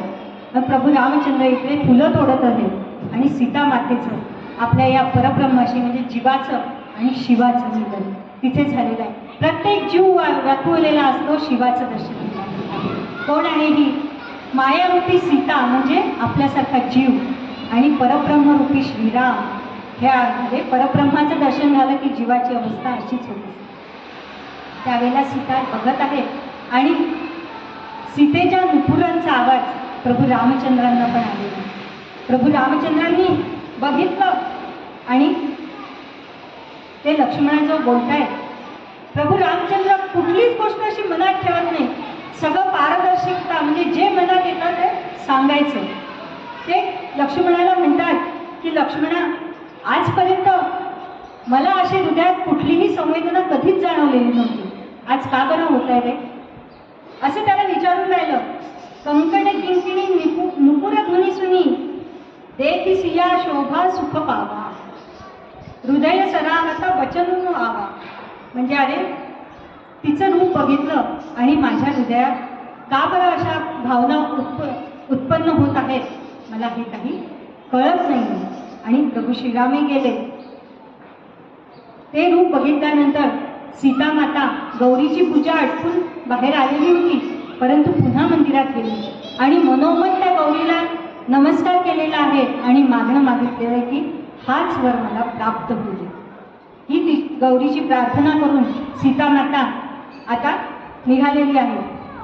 आणि आता सगळेजण जमलेले आहेत त्या सगळ्यात मोठ्या सभामंडपात जिथे सीतेचं स्वयंवर आयोजित केलेलं आहे. देशोदेशींचे राजकुमार तिथे आलेले आहेत. राजपुत्र प्रत्येक देशाचे त्यांचा वयोगट आहे 16 ते 20. कोणत्या कोणत्या देशातले राजकुमार आलेले होते सांगू? राजे अंग कलिंग वंग मगध द्राविड कर्नाटकी गौडश्चौल निषाद बर्बर महा कंबोज बंगालिकी पाहे लाट विराट मालव महा राष्ट्र प्रभू देशीचे गौड गुर्जर मारवाड नृपती नेपाळ पंजाबचे. अशा प्रत्येक प्रांतातले तिथे राजकुमार आलेले आहेत आणि त्यांचा वयोगट आहे 16 ते 20, म्हणजे जे विवाहाला अनुकूल वय आहे असे आलेले. काही याच्यात सांगितलं जातं, आपल्या नेहमी कानावर आहे की त्या स्वयंवराला रावण सुद्धा उपस्थित होता आणि त्यांनी सुद्धा परंतु ते तर काही पेलवलं गेलंच नाही आणि हातात घेऊन तो जमिनीवर पडलेला आहे आणि ते शिवधनुष्य त्याच्या अंगावर पडलं. अशी फजिती रावणाची झालेली आहे. परंतु असं काही घडलेलं नाही. रावणाचं वय किती मोठं होतं आणि अशा इतक्या मोठ्या वयाच्या व्यक्तीला राजा जनक आपली कन्या देतील का? त्यावेळेला सगळ्यांना स्वयंवर व्हायचं म्हणजे स्वतःचा वध स्वतः निवडायचं. त्या मुलीला स्वातंत्र्य दिलेलं असायचं. द्रौपदीने सुद्धा सांगितलं, ज्या वेळेला कर्ण उठला माशाचा डोळा फोडण्याकरता, त्यावेळेला द्रौपदीने स्वतः सांगितलं की एका दासीपुत्राला मी वरणार नाही. म्हणजे हे स्वातंत्र्य जिचं स्वयंवर आहे तिला असायचं. आणि रावणाचा पुत्र इंद्रजित हा राम लक्ष्मणांपेक्षाही मोठा आहे. तर अशावेळी हा रावण तिथे उपस्थित नव्हता. ही सीता पूर्वजन्मीची कोण होती? वेदवती, एक ऋषी कन्या. त्याची घटना अशी आहे की ही वेदवती भगवंताच्या तपश्चर्येत तिला फक्त भगवंताची सेवा आवडायची आणि त्यामध्येच पूर्ण आयुष्य व्यतीत करायचं असं तिने ठरवलेलं होतं. त्याकरता घनघोर अरण्यात ही वेदवती तपश्चर्येला बसलेली आहे. आणि तिथून गेलेला आहे रावण. रावणाने हिला बघितलं की अत्यंत रूपवती एक कन्या इथे ध्यानस्थ बसलेली आहे. रावणाची नजर कुठल्याही स्त्रीवर पडली की त्याची नजर ती वाईटच होती. एकाच दृष्टीतनं स्त्रीकडे बघायचं उपभोग्य वस्तू, याशिवाय त्याच्या मनात दुसरी कल्पना कुठलीच येत नव्हती. म्हणून तो तिच्याजवळ आला आणि म्हणाला की तू माझ्याशी लग्न कर. सरळ सरळ मागणी घातली. कारण काय? कामातून न भयम न लज्जा. त्यावेळी वेदवती म्हणाली की हे बघा, मला तुमच्याशीच काय, मला विवाहच करायचा नाही. आजन्म ब्रह्मचर्य पालन मला करायचं आहे आणि भगवंताची प्राप्ती करून घ्यायचं, हेच माझ्या या जन्माचं उद्दिष्ट आहे आणि त्याकरताच मी उपासनेला बसलेली आहे. तुम्ही माझ्या वाटीत जाऊ नका. परंतु ऐकेल तो रावण कसला. त्याने तिच्यावर जबरदस्ती करायचा प्रयत्न केला आणि तिचा हात धरायला गेला. त्यावेळेला वेदवती म्हणाली, जर तुम्ही माझ्या मनाच्या विरुद्ध मला काही करायचा प्रयत्न कराल तर मी स्वतःला संपवून घेईन, स्वतःचं जीवन अग्नीला समर्पित करेन. आणि ज्या वेळेला रावणाने असा प्रयत्न केला तिला उचलून नेण्याचा, त्यावेळेला योगाग्नीने तिने अग्नी प्रगट केला आपल्या शरीरामध्ये आणि त्या अग्नीमध्ये स्वतःचं जीवन संपवलेलं आहे. परंतु जाता जाता तिने रावणाला शाप दिलेला आहे की हे रावणा, तुझ्यामुळे माझं जीवन मला संपवावं लागत आहे. या अग्नीला समर्पित मी करत आहे. परंतु एक गोष्ट मात्र लक्षात ठेव, तुझ्या नाशाला कारण सुद्धा मीच होणार. आणि अशा या सीतेचा पुनर्जन्म या वेदवतीचा झाला आहे, तो सीता म्हणून. तर रावणाचं आणि तिच्या वयातलं अंतर आपल्या लक्षात येईल किती आहे. तर त्यावेळेला रावण हजर नाही. अशा देशोदेशींचे राजे सगळे आलेले आहेत. प्रत्येकजण प्रयत्न करतो आहे, कोणाच्याने ते धनुष्य पेलवेना. त्यावेळेला मात्र इकडे जनकांची चिंता वाढत चाललेली आहे की अरे आपण पण ठेवलेला आहे, मग आपल्या कन्येला वरू शकेल असा वर नाहीच की काय. त्यांची चिंता वाढायला लागली. नंतर शेवटी कोणी उठेन असं झालं. त्यावेळेला राजा जनक उठलेले आहेत आणि मोठ्या रागारागाने ते म्हणतात की मला हे माहिती नव्हतं की आपल्या या पृथ्वी तलावरचं पौरुष पूर्णपणे संपलेलं आहे. तुम्ही सगळेजण इथे बांगड्या भरलेले राजे आलेले आहात हे मला ज्ञात नव्हतं की एवढी सुद्धा सामर्थ्य एकाच्याही जवळ नसावं. हे शब्द ऐकले विश्वामित्र मुनी आणि प्रभू श्रीराम हे दोघे जण शांत बसलेले. परंतु आपल्याला माहिती आहे रामाच्या विरुद्ध शब्दही न खपवून घेणारा त्यांचा लक्ष्मण तिथे होता. लक्ष्मण मात्र रागाने लाल झालेला आहे आणि ताडकन उठून उभा राहिला त्याच क्षणाला आणि जनकांना म्हणतो, महाराज तुमचे विचार काय असतील आणि तुम्ही काय बोलायचं हे मी ठरवू शकत नाही. परंतु मी एक गोष्ट सांगू शकतो की इथे अयोध्येचे हे दोन सिंहाचे छावे इथे उपस्थित असताना ही बांगड्या भरण्याची भाषा मात्र तुम्ही करू नका. अशी गुरुची आज्ञा न घेता उठलेलं प्रभू रामचंद्रांना आवडत नव्हतं. त्यांनी लक्ष्मणाला शांत होण्याची खूण केली आणि लक्ष्मणाला खाली बसवलेलं आहे. आणि ज्या वेळेला सगळेजण थकलेले आहेत मग प्रत्येकजण काय म्हणायला लागलं, बहाणा करायला लागलं. आता सगळ्यांच्या लक्षात आलेलं होतं की हे शिवधनुष्य आपण पेलू शकणार नाही, कारण एक बलाढ्य राजांचा नंबर लागल्यानंतर जे बाकीचे होते की त्यांना माहिती आहे आपल्यापेक्षा याची शक्ती दुसऱ्याची जास्त आहे आणि त्याला पण हे धनुष्य पेलवत नाही. ज्या वेळेला असं असतं ना की एखाद्या कॉलेजला ॲडमिशन घेताना तिथे 90% ॲडमिशन क्लोज होतात, तिथे त्याच्यापेक्षा कमी 70% माणूस अर्थच करत नाही ना की आपल्याला मिळणारच नाही माहिती आहे. त्यामुळे जिथे 90% शक्तिवाद राजे जिथे फेल होत आहे आपल्या भाषेत म्हणायचं, तिथे आपली शक्ती काही काम करणार नाही. म्हणून जो तो एकमेकांना काय सांगत होता त्याचं वर्णन एका फटक्यामध्ये दास म्हणून महाराजांनी केलं आहे. म्हणजे कीर्तनामध्ये वेगळे गायन प्रकार असतात, त्याच्यामध्ये फटका सुद्धा प्रकार असतो की त्या घटनेचं पूर्णपणे एक दृश्य आपल्या डोळ्यासमोर उभं राहतं. तर प्रत्येकजण बहाणा करून सांगायला लागला की काय काय घडलेलं आहे. तर ऐका, आपण शब्दांकडे फक्त लक्ष द्या. असंख्य हत्ती जोडून असंख्य हत्ती जोडून आणले मंडप सानाला, प्रचंड शिवकोदंड देखुनी धडकी भरली सकळांना, हो धडकी भरली सकळांना. ते एवढं मोठं शिवधनुष्य आहे की असंख्य हत्ती लावलेले आहेत ते आणण्याकरता. एवढं मोठं शिवधनुष्य घेऊन आल्यानंतर ते बघितलं आणि सगळ्यांच्या मनात या धडकी भरलेली आहे. आणि त्यांची अवस्था कशी झाली, किती डोळे झाकून घेती, किती डोळे झाकून घेती, किती तोंडे लपविती, मूर्छित झाले बसल्या स्थानी, किती धरणी वर पडती, हो किती धरणी वर पडती. पूर धडधडू लागे कुणाचा, पूर धडधडू लागे कुणाचा, हुडहुडी भरली कुणा कुणा, कशाचा आलो वाटे येते, आमंत्रण हे मरण्याला, हो आमंत्रण हे मरण्याला. जीव धडधडू लागला, अंगात हुडहुडी भरलेली आहे आणि मग वाटलं कशासाठी आलो आपण इथे मरायला, असं आपण म्हणतो की नाही की हे शिवधनुष्य पेलणं म्हणजे हे आमंत्रण कशाला आहे, मरणालाच आहे. तरी त्यात काही जण होते असतात की नाही, थोडासा धीर असतो काही लोकांना.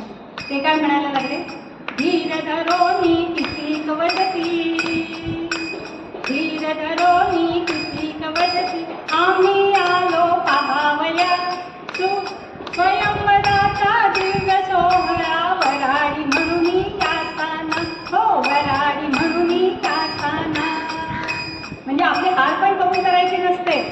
मग तो काय सांगतो, नाही नाही मी काही शिवधनुष्य पेलायला आलेलोच नाही, एक वराडी म्हणून आणि एवढा मोठा समारंभ आयोजित केलाय ते कौतुक त्या सोहळ्याचं बघण्याकरता की शोभा वाढवण्याकरता. आपण म्हणतो की नाही की समारंभाची शोभा वाढवण्याकरता यावा तुम्ही, तर आम्ही फक्त ते बघण्याकरता आलेलो आहो असे काही जण बहाणा करून सांगायला लागले. आणि त्याचे उपर जे होते थोडे वयाने मोठे होते ते काय म्हणायला लागले, आजा शोभतो काका मी, आजा शोभतो काका मी, मामा आहे सीतेचा, आजा शोभतो काका मी, मामा आहे सीतेचा, भाची माझी बहीण कोण म्हणे, हेतून से मुळी परण्याचा, हो हेतून से मुळी परण्याचा, सार्वभौम हा विदेह नृपती, सार्वभौम हा विदेह नृपती, मांडलिक आम्ही मदतीला, आलो सेवा करावयाला, सोहळा सिद्धीस न्यायाला, हो सोहळा सिद्धीस न्यायाला. असं एकेकाचं चाललेलं नाही, सीता तर माझी बहीण आहे, कोणी म्हणते माझी भाची आहे, आम्ही काही स्वयंवरासाठी आलेलोच नाही आहे, कोणी म्हणतात की हा राजा सार्वभौम आहे, आम्ही त्याचे मांडलिक आहोत, म्हणून हा एवढा समारंभ असला की मदतनीस लागतात ना आपल्या हाताखालचे जे असतात की आमचे हे राजे आहेत, आम्ही त्यांचे सेवक आहोत, म्हणून सेवा करण्यासाठी की हे कार्य उचलून घेण्यासाठी आम्ही इथे आलो. स्वयंवर वगैरे आमचा काही हेतू नाही आहे त्याच्यात. आणि त्याच्या उपर काही जण काय करतात, जोर काढून काही जण आणखीन उठून सांगायला लागले, मीच जिंकला असता पण हा, मीच जिंकला असता पण हा, हात कापतो उठवेना, कान लचकली कंबर दुखते, डोळ्यांना मुळी दिसेना, हो डोळ्यांना मुळी दिसेना, हो डोळ्यांना मुळी दिसेना. मी जिंकला असता पण त्यात काय आहे, मी पेललं असतं शिवधनुष्य, पण काय होतं माझा नस आजकाल हात दुखतो, फ्रोझन शोल्डर, कंबर पण दुखते आहे, त्यामुळे मी काही वागू शकत नाही, माझ्याने उठल्या जात नाही हो, म्हणून नाही तर मग काय आहे शिवधनुष्य, मी पेललं असतं, असे एक एक जण कहाणी करून सांगायला लागले.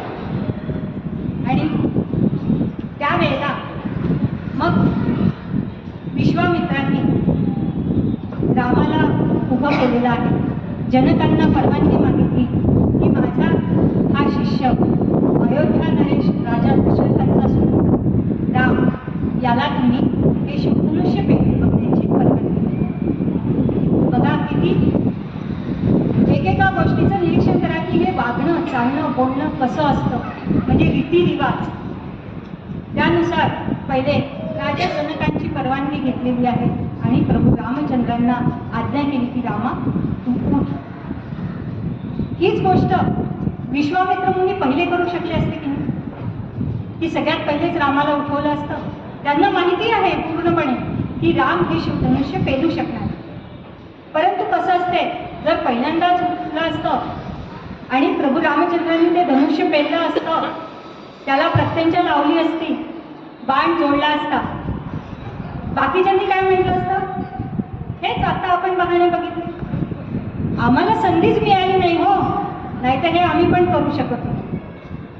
म्हणजे काय आहे की आपला माल मार्केटमध्ये केव्हा लॉन्च करावा हे विश्वामित्रांना ठाऊक होतं. मग त्यांनी प्रभू रामचंद्रांना विनंती केली.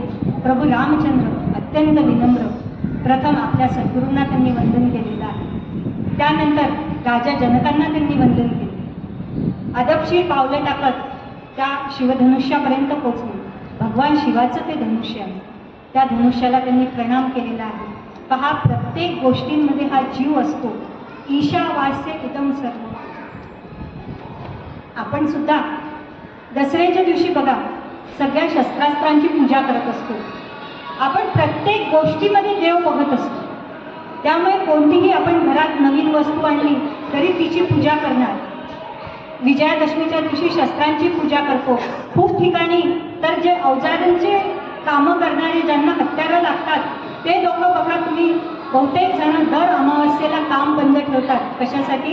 तर दर अमावस्येला ते आपल्या अवजारांची पूजा करतात भगवंत म्हणून, आणि त्या दिवशी त्या अवजारांकडनं काम घेत नाही.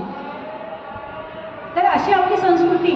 कारण काय की त्या प्रत्येकाला शरण जायचं, म्हणजे आपलं कार्य त्यांच्याकडनं आपल्याला काम करून घ्यायचं ना, त्याला शरण जायचं म्हणजे ते आपलं कार्य सुरळीतपणे पार पडतं, हा त्या मागचा हेतू असतो.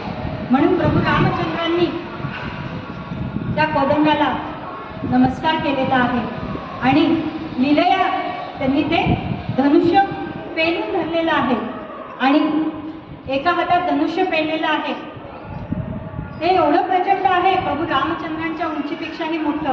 तर अशा धनुष्यांना प्रत्यंच्या लावायच्या वेळी काय करायचं असते, धनुष्याचं खालचं टोक आपल्या पायाच्या अंगठ्यामध्ये पकडून त्याला ते वाकवून मग प्रत्यंच्या लावली जात असते. तशी प्रत्यंच्या लागत नाही. तर प्रभू रामचंद्रांनी हे धनुष्य पेललेलं आहे आणि प्रत्यंच्या लावण्याकरता त्यांनी ते वाकवलं आणि खूप दिवसांमध्ये त्याचा वापर न झाल्यामुळे, त्याला वाकवण्याची सवय नसल्यामुळे ते काय झालं, काढ ते धनुष्य मोडलेलं आहे आणि अशा प्रकारे त्या शिवधनुष्याचा भंग केलेला आहे. तिथे बसले तो शिवधनुष्याचा आवाज इतका काही प्रचंड होता की तिथे काय घडलं आहे कुणालाच कळलं नाही. आपल्या आसनांवर बसलेले राजे जसा भूकंप आल्यानंतर जमीन हादरते आणि कोलमडून पडतात, तसे कोणी कोलमडून पडले, डोळ्यासमोर अंधारी आलेली आहे, कोणालाच कळलं नाही समोर काय घडलेलं आहे. ज्यावेळी जागृती आली त्यावेळेला धनुष्याचा भंग झालेला होता आणि अशा प्रकारे प्रभू श्रीरामांनी हा पण जिंकलेला आहे. आणि त्यावेळेला जनकांना खूप आनंद झाला आणि त्यांनी त्या आपल्या कन्येला म्हणजे सीतेला हाताशी धरून प्रभू रामचंद्रांकडे घेऊन आले. तिच्या हातात असलेली ती वरमाला प्रभू रामचंद्रांच्या गळ्यात घातल्या गेली. सगळीकडे आनंदी आनंद पसरलेला आहे. आता विवाहाची तयारी करायची, की आता तुम्ही माझ्या या मुलीचं पाणी ग्रहण करा अशी त्यांनी विनंती केलेली आहे रामांना. रामांचे त्यांनी पदप्रक्षालन केलेलं आहे. का करतात पाद्यपूजा? जावयाची पाद्यपूजा करत असतात, कारण जावई हा भगवान विष्णूंचं रूप आपल्या याच्यात मानलं गेलेलं आहे आणि सून ही लक्ष्मीचं रूप, म्हणून यांची पाद्यपूजा करण्याची प्रथा आपल्या इथे आहे. म्हणजे त्या व्यक्तीची नसते, त्याच्यामधल्या असलेल्या विष्णू रूपाची पाद्यपूजा असते. म्हणून जावयाची पाद्यपूजा करण्याची प्रथा आपल्या संस्कृतीमध्ये सांगितलेली आहे. तर पाद्यपूजा केली आणि आता हे श्रीरामा तू माझ्या या कन्येचं पाणी ग्रहण कर. पण श्रीराम किती संयमित आहेत बघा. त्यांनी आपल्या गुरुवर्यांकडे पाहिलं आणि मी म्हटलं की तुम्ही माझ्या मातापित्यांना आणि गुरुवर्यांना सांगा, त्यांची आज्ञा असेल तरच मी तिचा पत्नी म्हणून स्वीकार करू शकेन.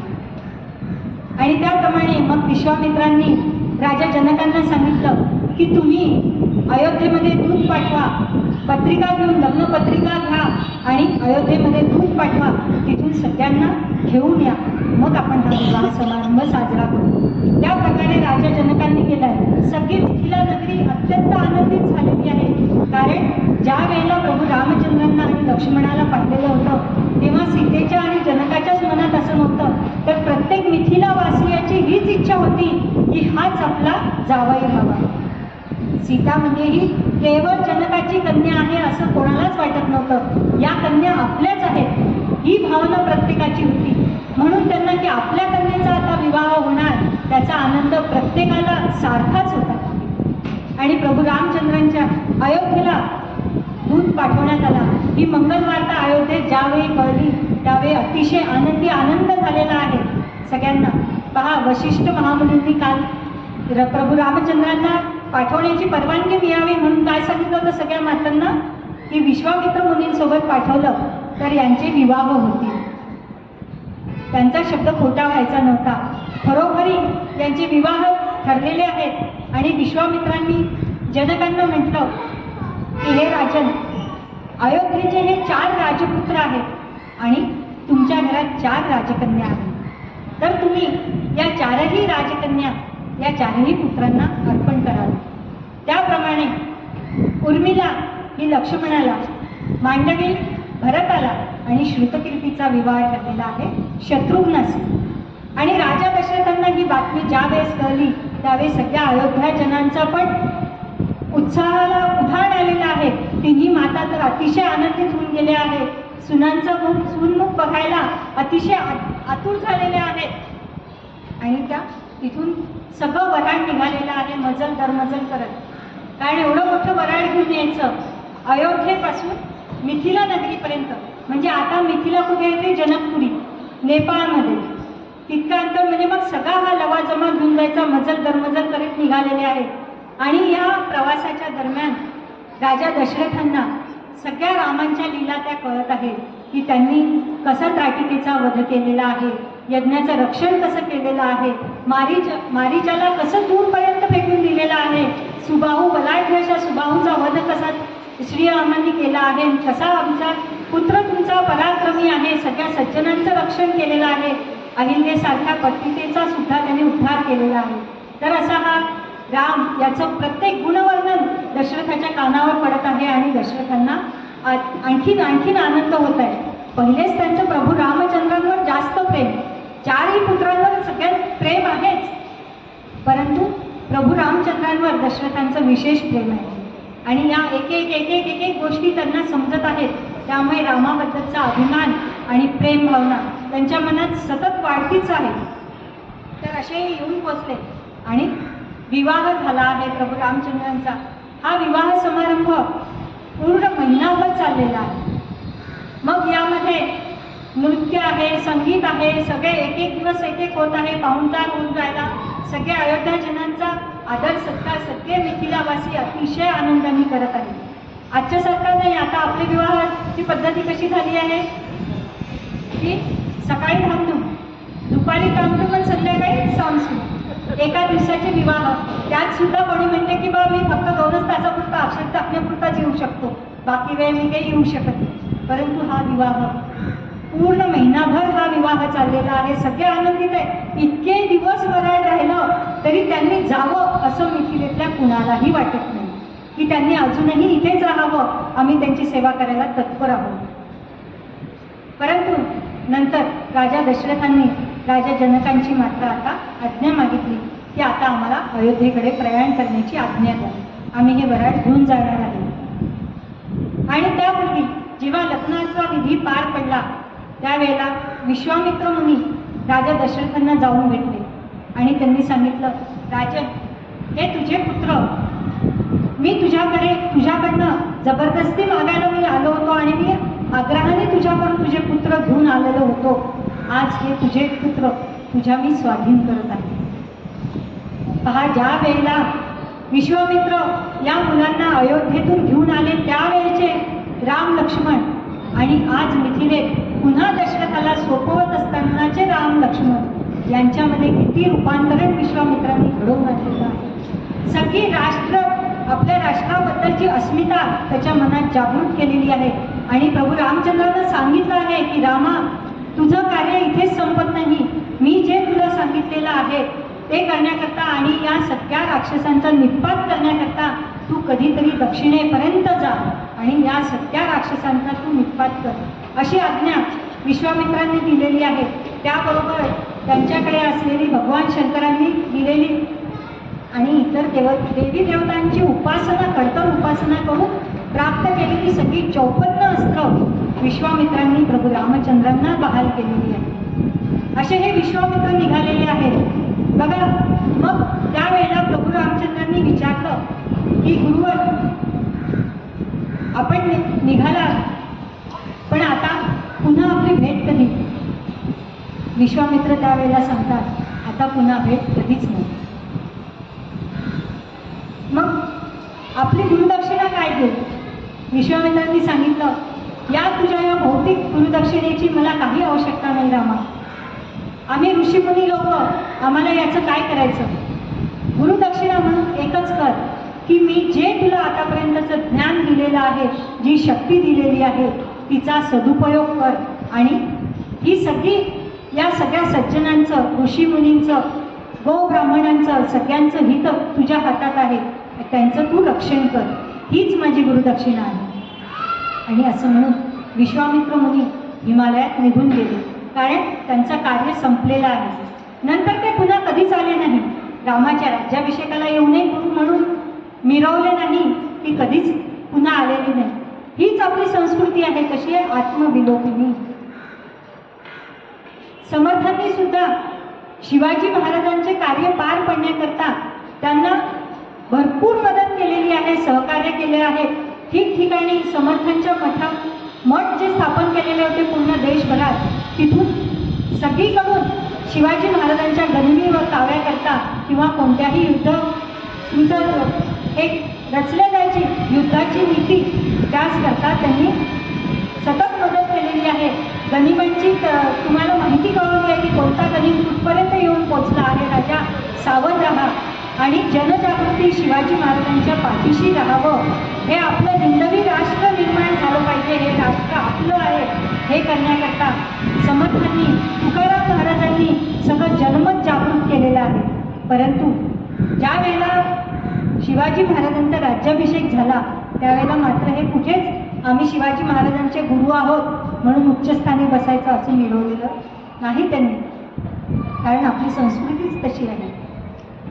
चंद्रगुप्त मौर्य यांची पत्नी जर्मन. एक वेळेला या जर्मनीतले लोक बघायला आले की या चंद्रगुप्तांना घडवणारे गुरु कोण आहेत, त्यांचं आम्हाला घर बघायचं आहे. त्यांना वाटलं चंद्रगुप्ताचा महाल एवढा मोठा, म्हणजे त्यांच्या गुरूंचा महाल किती मोठा असेल हे त्यांच्या मनात एक आश्चर्य होतं. पण ज्या वेळेला ते गुरूंच्या दर्शनाला गेले तर त्यांनी बघितलं की एक छोटीशी कुटी, त्यातच आर्य चाणक्य राहत होते आणि त्या कुटीमध्ये 10 वस्तूं पलीकडे एकही आखावी वस्तू नव्हती. आणि जी त्यांच्या तपसाधनेला आणि होम हवनाला जी सामुग्री लागेल फक्त तेवढीच होती. त्यांच्या मनात कुठल्याच प्रकारची वासना कोणाच्याच मनात नव्हती. तेरा वैभव अमर रहेमा दिन हम चार रहेना ही भावना होती. आताही बघा आपले हस्तलिखित ग्रंथ, तुम्ही कधी धुळ्याला कोणी गेले आहेत का? वाग्देवता मंदिरात आपले सगळे मोठे मोठे हस्तलिखित ग्रंथ आहेत. परंतु त्यावर कुठल्याही ग्रंथावर असे किती ग्रंथ आहेत की 20-20, 30-30 हजार ओव्यांचे ग्रंथ आहेत, महान ग्रंथ, पण त्यावर त्याच्या लेखकाचं नाव सुद्धा नाही, शिक्का पण नाही. आपण 2 ओळींचा चितोरा लिहितो त्याच्या खाली आपली सही त्या 2 ओळींपेक्षा मोठी असते. अशी आपली ही संस्कृती आहे आत्मविलोपिनी. तर विश्वामित्रांना निरोप दिलेला आहे आणि ही आता वरात जाण्यासाठी निघालेली आहे. ज्या वेळेला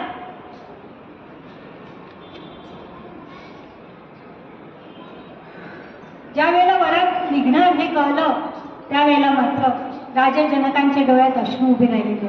पहा, विदेहराज जनक, परंतु ज्या वेळेला आपल्या कन्येला वाटी लावतायत ना त्या पित्याच्या डोळ्यात अश्रू उभे राहिलेले.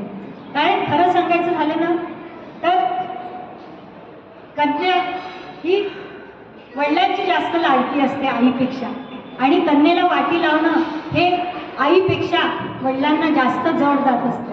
त्यामुळे राजा जनक विदेही असून सुद्धा त्यांच्या डोळ्यात अश्रू उभे राहिले. आणि एक नाही तर आज 4-4 कन्यांना एकाच वेळी वाटी लावायचं आहे. कारण यांचं घर आता काय होणार होतं, पूर्ण राजवाडा आता सुना होणार होता. एक मुलगी घरात असली तर किती चिवचिवाट चालू असतो ना दिवस रात्र. जिथे 4-4 कन्या आज आपल्या सासरी जाणार म्हटल्यानंतर त्यांना भरून आलं. राजा दशरथांना नमस्कार करून ते म्हणतात, महाराज या माझ्या कन्या खूप लहान आहेत, अल्लड आहेत, त्यांच्या हातून काही चूक झाली तर त्यांना मोठ्या मनाने क्षमा करा आणि त्यांना सांभाळून घ्या. अशा प्रकारे राजा जनक दशरथांना आपला निरोप देताना सांगतात. सुनैना राणी सीतेला निरोप देताना अतिशय सगळ्या गोष्टी सीतेला आपल्याला समजावून सांगते आहे की आपली कन्या लहान आहे, सासरी गेल्यानंतर माहेराचं नाव तिने उज्ज्वल केलं पाहिजे म्हणून तिला शिक्षण देत आहेत की तू सासरी गेल्यानंतर कशी राहा. सुनैना राणी सांगते आहे की अगं तुझं विवाह जरी श्रीरामांशी झालेला असला तरी केवळ पतीची सेवा एवढंच तुझं कर्तव्य नाही, तर त्या घरातील सगळ्या थोरा मोठ्यांची सेवा करणं, सगळ्या आलेल्या गेलेल्या पाहुण्यांची अवभगत करणं. एवढे राजघराण्यात तू चाललेली आहेस तर तिथल्या सगळी जी प्रजा आहे तिची सुद्धा सेवा करणं आणि त्यांची सगळ्यांची मर्जी संपादन करणं हे तुझं कर्तव्य आहे. त्याप्रमाणे तुझं आचरण असू दे. आणि हे बघ, मी तुला सांगून ठेवते की तुझ्या पतीने जरी दुसरा विवाह केला तरी जी त्यांची दुसरी पत्नी असेल तिच्याशी सवतीसारखा व्यवहार न करता आपल्या लहान बहिणीसारखं तिला तू मान. कारण काय आहे की राजा दशरथांचे 3 विवाह झालेले आहेत आणि त्यावेळेला बहुपत्नीत्वाची प्रथा होती. प्रभू रामचंद्रांचं एकपत्नी व्रत होतं, परंतु ही प्रथा होती म्हणून सुनैना आपल्या मुलीला सांगत आहे की तू त्याचा त्रागा करून घेऊ नको. तुझ्या पत्नी जरी दुसरा विवाह केला तरी दोन्ही कुळांचा उद्धार करणं हे तुझ्या हाती आहे. अशा प्रकारची सगळी शिकवण दिलेली आहे आपल्या मुलीला आणि या 4ही कन्यांना वाटी लावलेला आहे. त्या निघाल्यानंतर कारण अशा प्रकारे स्त्रीनी आपलं सगळं समर्पण पूर्णपणे केल्याशिवाय दोन्ही कुळांचा उद्धार होत नाही आणि ती पतीच्या घरात पूर्णपणे सामावून गेल्याशिवाय तो संसार सुखाचा होत नसतो. तर कसं आहे, एखादी आपण झाडाची बी रोवतो ना, जशी ती मातीच्या आत पूर्णपणे पुरून घेतले स्वतःला, त्यानंतरच त्यातनं वटवृक्ष निर्माण होत असतो. तसंच आयुष्य प्रत्येक स्त्रीचं असते की तुम्ही ज्या घरात आपल्याला दिलं आहे तिथे तुम्ही पूर्णपणे समरस झाले त्या बीप्रमाणे, तरच नंतर तुमचा संसार खुलणार असतो, मोठा होणार असतो. मिटा दे अपनी हस्ती को, मिटा दे अपनी हस्ती को, अगर कुछ मर्तबा चाहे. जर चांगलं करायचं असेल तर मी करत राहू नको. मिटा दे अपनी हस्ती को, अगर तू कुछ मर्तबा चाहे कि दाना खाक में मिलकर गुलो गुलजार हो जाता है, गुलो गुलजार हो जाता है. ही खरी शिकवण आहे. त्याप्रमाणे तुझं वागणं असू दे असं सीतेने सुनैनेने आपल्या मुलीला सांगितलेलं आहे. आणि ही वरात मार्गस्थ झालेली आहे अयोध्येकडे. अयोध्येकडे सगळी निघालेले आहे मजल दरमजल करीत आणि रस्त्याने जाताना एकदम विरुद्ध बाजूने खूप मोठा धुळीचा लोट यायला लागला. गर्जना करत त्या धुळीच्या लोटांना प्रकट झालेले आहेत परशुराम. त्यांना अत्यंत क्रुद्ध झालेले असे परशुराम आलेले आहेत, कारण धनुष्याचा भंग केलेला आहे. ते शिवधनुष्य जनकांना कोणी दिलं होतं? परशुरामांनी. परशुराम हे शिवाचे उपासक आणि त्या धनुष्याचा भंग केला, त्यामुळे परशुराम क्रुद्ध झालेले आहेत. कुठे आहे तो राम? माझ्यासमोर आणा त्याला. माझ्या धनुष्याचा कोणी भंग केला? या शिवधनुष्याचा माझ्यासमोर घेऊन या त्या रामाला. झालं, त्यांना बघितलं परशुरामांना इतकं क्रुद्ध होऊन येताना आणि दशरथांची पाचावर धरण बसली. घाबरले की हे एवढे आहेत, माझा राम इतका लहान. त्यांना असं वाटलं की रामाने यांच्या समोर येऊच नाही. कोणता तरी एखादा आपला सैनिक सेवकाला समोर करायचं एक राम म्हणून की हाच राम आहे, त्याचं काय जे होईल ते होईल, अशी दशरथांच्या मनात कायम भीती. जसं रावणाच्या भीतीने त्यांनी मी राम देणार नाही, राम तर काय मी पण नाही, राज्य माझे सैन्य नाही, कोणीच नाही, इतकी दहशत त्यांच्या मनात होती. परंतु प्रभू रामचंद्र स्वतः समोर आले, हात जोडलेले आहेत परशुरामांच्या समोर आणि नमस्कार करून म्हणाले, मुनिवर, आपण जे म्हणत आहात ना तोच मी दशरथ नंदन श्रीराम. तू ते धनुष्य म्हणलं, विश्वास बसेना की एवढं मोठं शिवधनुष्य आणि हा एवढीसं पोरगा, हा कसं बोलणं शक्य आहे? म्हणे माझं हे धनुष्य जे आहे म्हणे विष्णूचं, ते जर तू त्याला जर तू प्रत्यंचा लावून दाखवशील तरच मी मानेन की तू ते शिवधनुष्य मोडलं म्हणून. आणि काय सगळं परशुरामांनी असं म्हणायचा अवकाश की त्यांच्या खांद्याला असलेलं ते शिवाचं दुसरं ते धनुष्य आपोआप निघालं आणि प्रभू रामचंद्रांच्या हातात गेलं. प्रभू रामचंद्रांनी ते सुद्धा वापरलं आणि त्याला प्रत्यंच्या जोडणी बाण लावलेला आहे. आणि परशुरामांना विचारलं, आता सांगा मी हा बाण कुठे सुटतो? कारण एकदा रामांनी जोडलेला राम बाण कधी परत येत नसतो. आता मी हा कुठे सुटतो? बघा, परशुरामांचा अवतार एक समजून घेण्यासारखा आहे की भगवान विष्णूचे जे दशावतार आहेत ना, त्यातच परशुरामांचा अवतार आहे. तो दशावतारामध्ये राम आणि कृष्ण हे आहेत पूर्ण अवतार, परंतु परशुराम हे कोण आहेत? आवेश अवतार. म्हणजे ज्या वेळेला भगवंताला एखादं कार्य पार पाडायचं असते आणि कार्य पार पाडण्याकरता अवधी खूप कमी आहे, अशा वेळेला मग कोणाच्या तरी पोटी जन्म घेणं, मोठं होणं आणि ते कार्य पार पाडणं इतका वेळ नसतो. मग त्यावेळेला भगवान काय करतात की कोणाच्या तरी शरीरात प्रवेश करतात, परकाया प्रवेश म्हणतात त्याला. तर तसा प्रवेश करायचा आणि आपलं कार्य पूर्ण करून घ्यायचं. या पृथ्वी तलावर वाढलेले होते, सज्जनांना त्यांचा त्रास व्हायला लागला होता, त्यावेळेला भगवान विष्णूंनी परशुरामाच्या शरीरामध्ये प्रवेश केला, परकाया प्रवेश केला आणि त्या क्षत्रियांचा निपात केला. की जे सज्जनांना त्रास देणारे क्षत्रिय होते त्यांचाच निपात करण्यापुरता भगवंताने अवतार घेतलेला होता.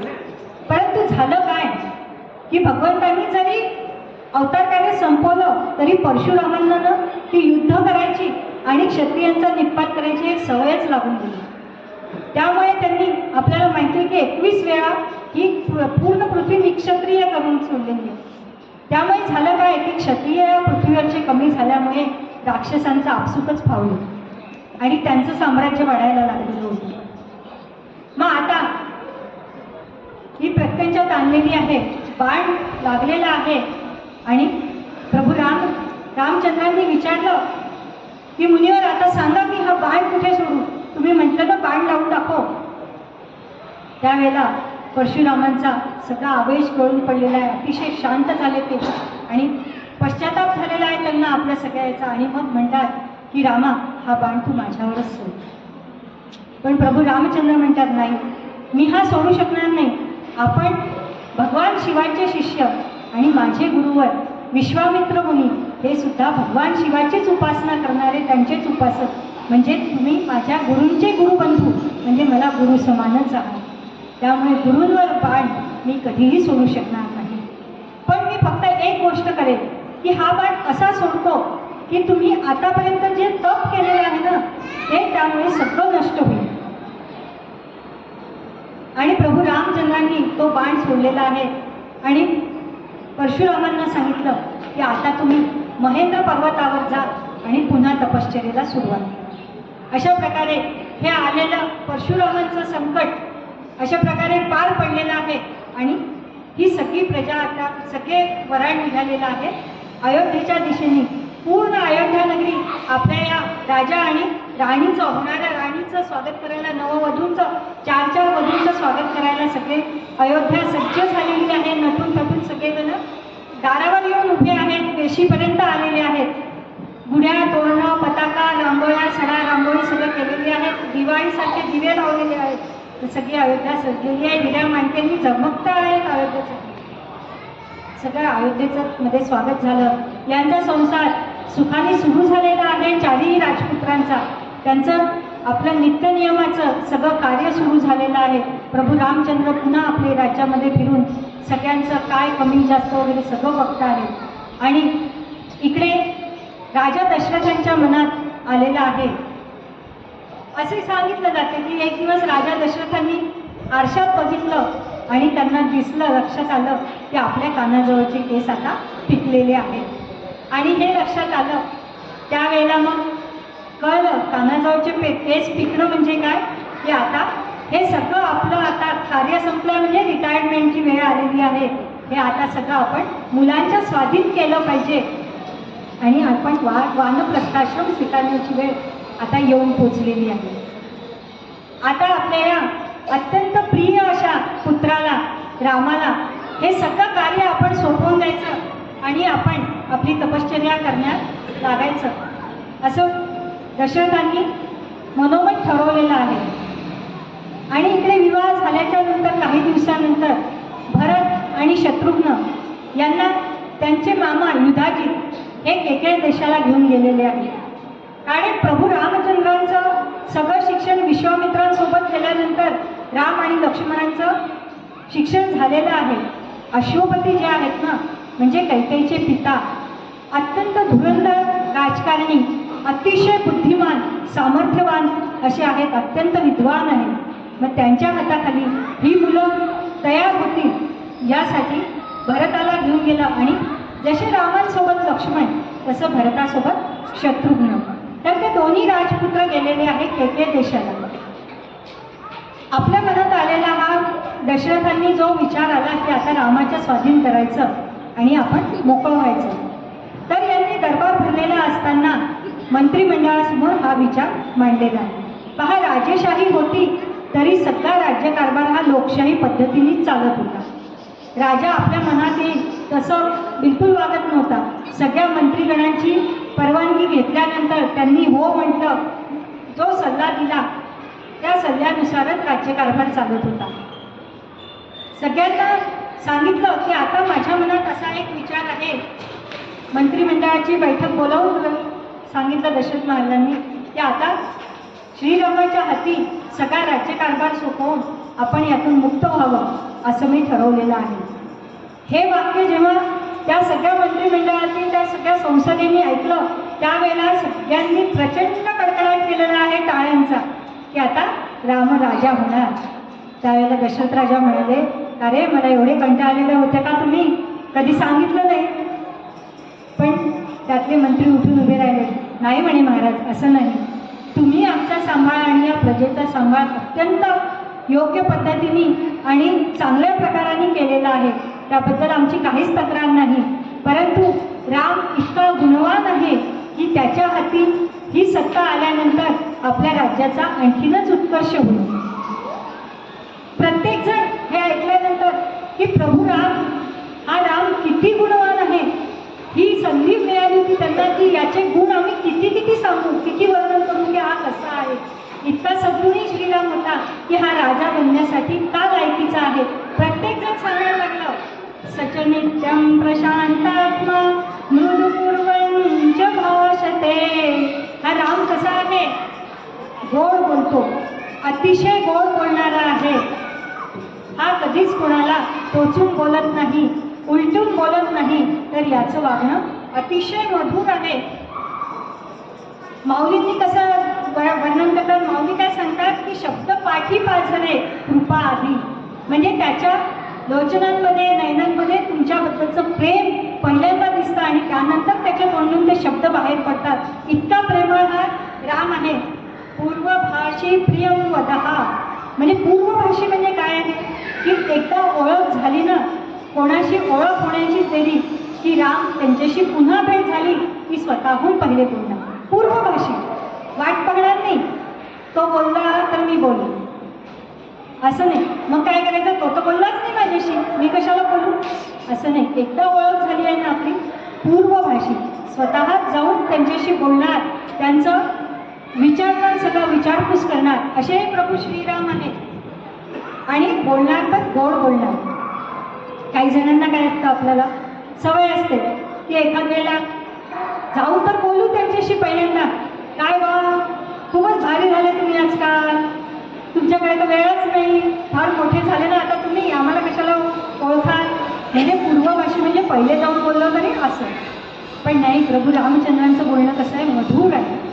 आपल्याला ब्रह्मचैतन्य महाराजांनी सांगितलं, गोंदवलेकर महाराजांनी त्यांच्या उपासनेत येतात पहा कसं वागायचं, ही एक उपासना त्यांनी सांगितलेली आहे. अष्टक, गोड सदा बोलावे, नम्र सर्व लोकप्रिय व्हावे, हाची सुबोध गुरूंचा, मन कोणाचे कधी न दुखवावे. याप्रमाणे वागणं प्रभू रामचंद्रांचं आहे.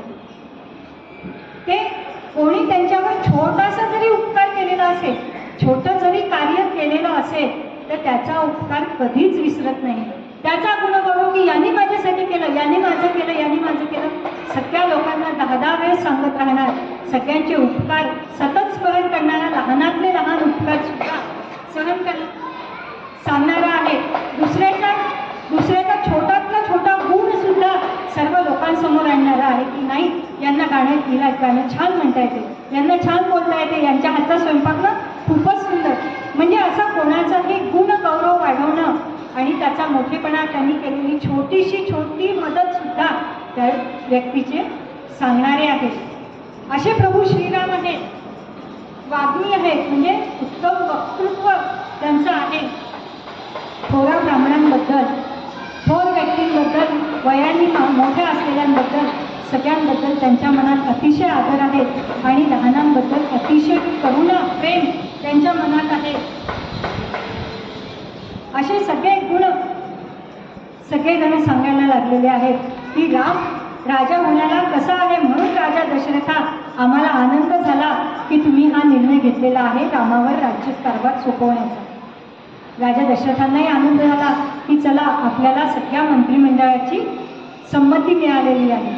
आणि राजा दशरथाने मग जाहीर करून टाकलं की राज्याभिषेक करायचा आहे, मग उशीर कशाला, आपण रामाचा राज्याभिषेक उद्याच करूया. इतक्या घाईघाईने राज्याभिषेक ठरवलेला आहे, सगळ्या मंत्रीगणांनी त्याला मान्यता दिलेली आहे. एक मंत्री उभे राहिले आणि ते म्हणाले, राजन, यामध्ये आपल्याला उद्याच करायला काही हरकत नाही, परंतु त्यामध्ये एकच अडचण आहे की राज्याभिषेक करण्यासाठी आपल्याला सप्त समुद्रांचा आणि सप्त नद्यांचं जल लागते, तर ते इतक्या लवकर एका रात्रीतून आणणं शक्य होईल का? तेव्हा वशिष्ठ महामुनी उभे राहिले आणि म्हणाले की त्याची काळजी करण्याचं कारण नाही, कारण जे राजवाड्यातले देव आहेत त्या देवांची नित्य पूजा करायला सप्त समुद्रांचं आणि सप्त नद्यांचं जल रोजच असतं, त्यामुळे त्या जलाचा साठा आपल्याकडे आहे. म्हणजे ती सुद्धा अडचण दूर झाली आणि ठरलेलं आहे की आता उद्या रामाला राज्याभिषेक करायचा. आता बघा, यामागे राजा दशरथांची काय नीती आहे.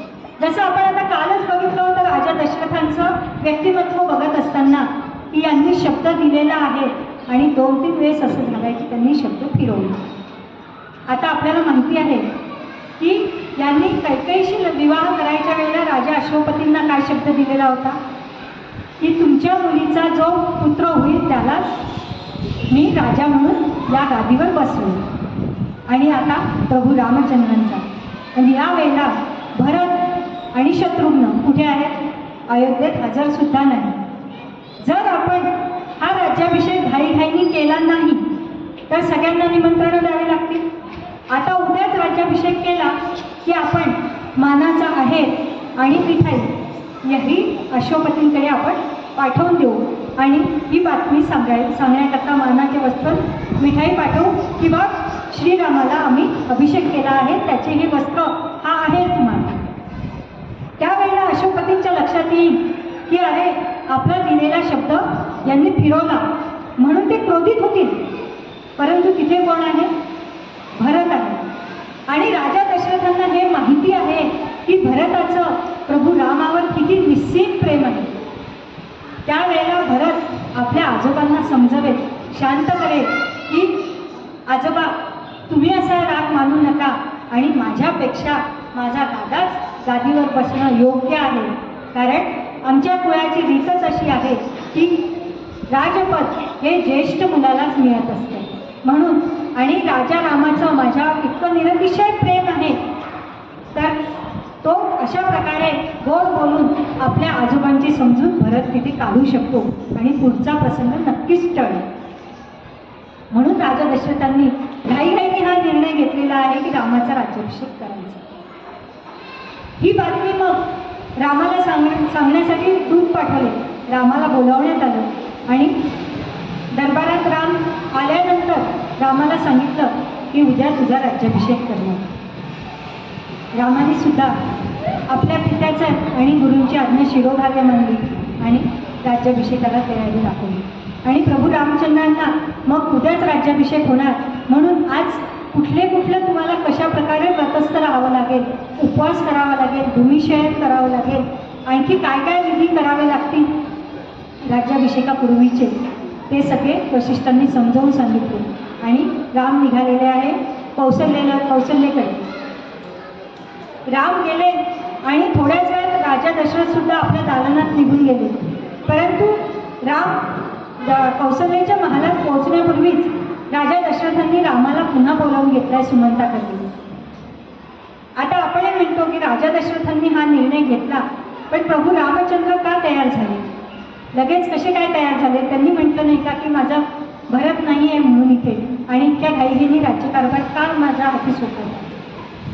तर राजा दशरथांनी रामाला बोलावून सांगितलं की हे बघ रामा, आता सध्यानं मला खूप अशुभ स्वप्न पडायला लागलेली आहे. त्यामध्ये काय होते आहे की मला दिसतं आहे की सगळा परिसर एक खोल खड्डा आहे, त्यामध्ये शेण साचलेलं आहे आणि त्या शेणामध्ये मी अकंठ बुडत चाललेलो आहे. काही राक्षसींनी या अयोध्येच्या वेशीवर बसून खदखदा हास्य करून राहिले आहे, विकट हास्य.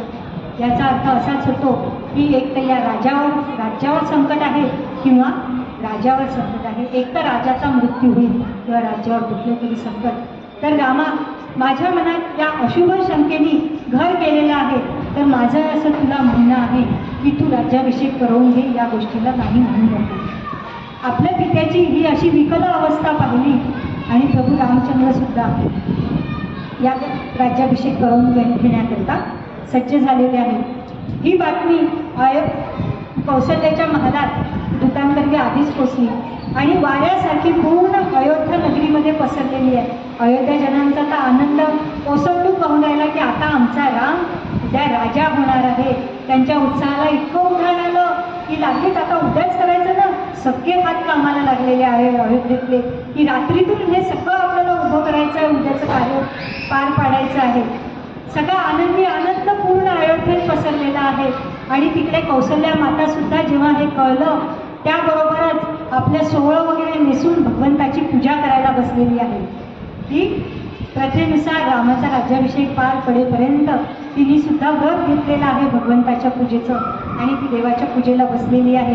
राम तिथे आलेला आहे, सुमित्रा आलेली आहे, सीता आलेली आहे, लक्ष्मण तिथे हजर आहे, फक्त नाही आहे कैकेयी. आणि सगळा आनंदी आनंद असा पसरलेला आहे. राजा दशरथ आता मनात विचार करत आहेत.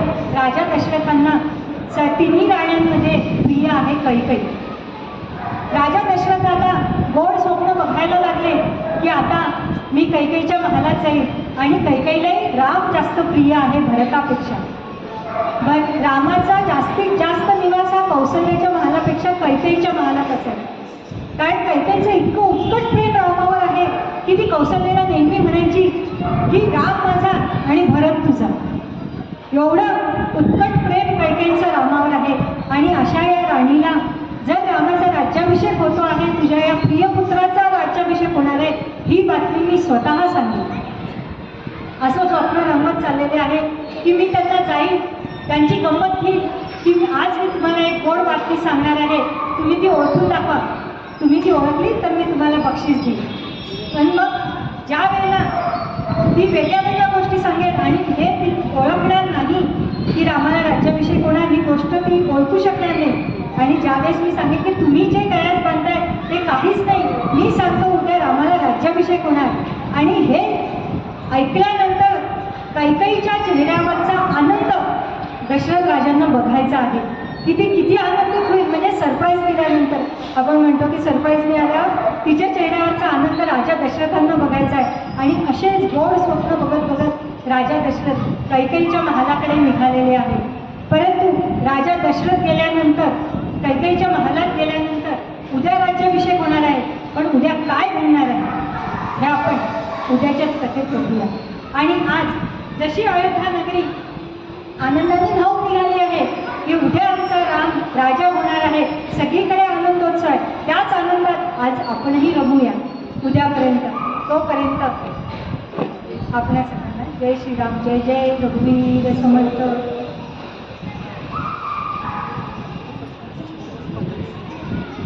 पुंडलीक देव विठ्ठल, श्री ज्ञानदेव तुकाराम, पंढरीनाथ महाराज की जय, माऊली ज्ञानेश्वर महाराज, जगद्गुरु तुकाराम महाराज की जय, राष्ट्रगुरु समर्थ रामदास स्वामी महाराज की जय, प्रभु श्री रामचंद्र की जय, महावीर हनुमान की जय. बोलो रे भाई सब संतन की जय. भारत माता की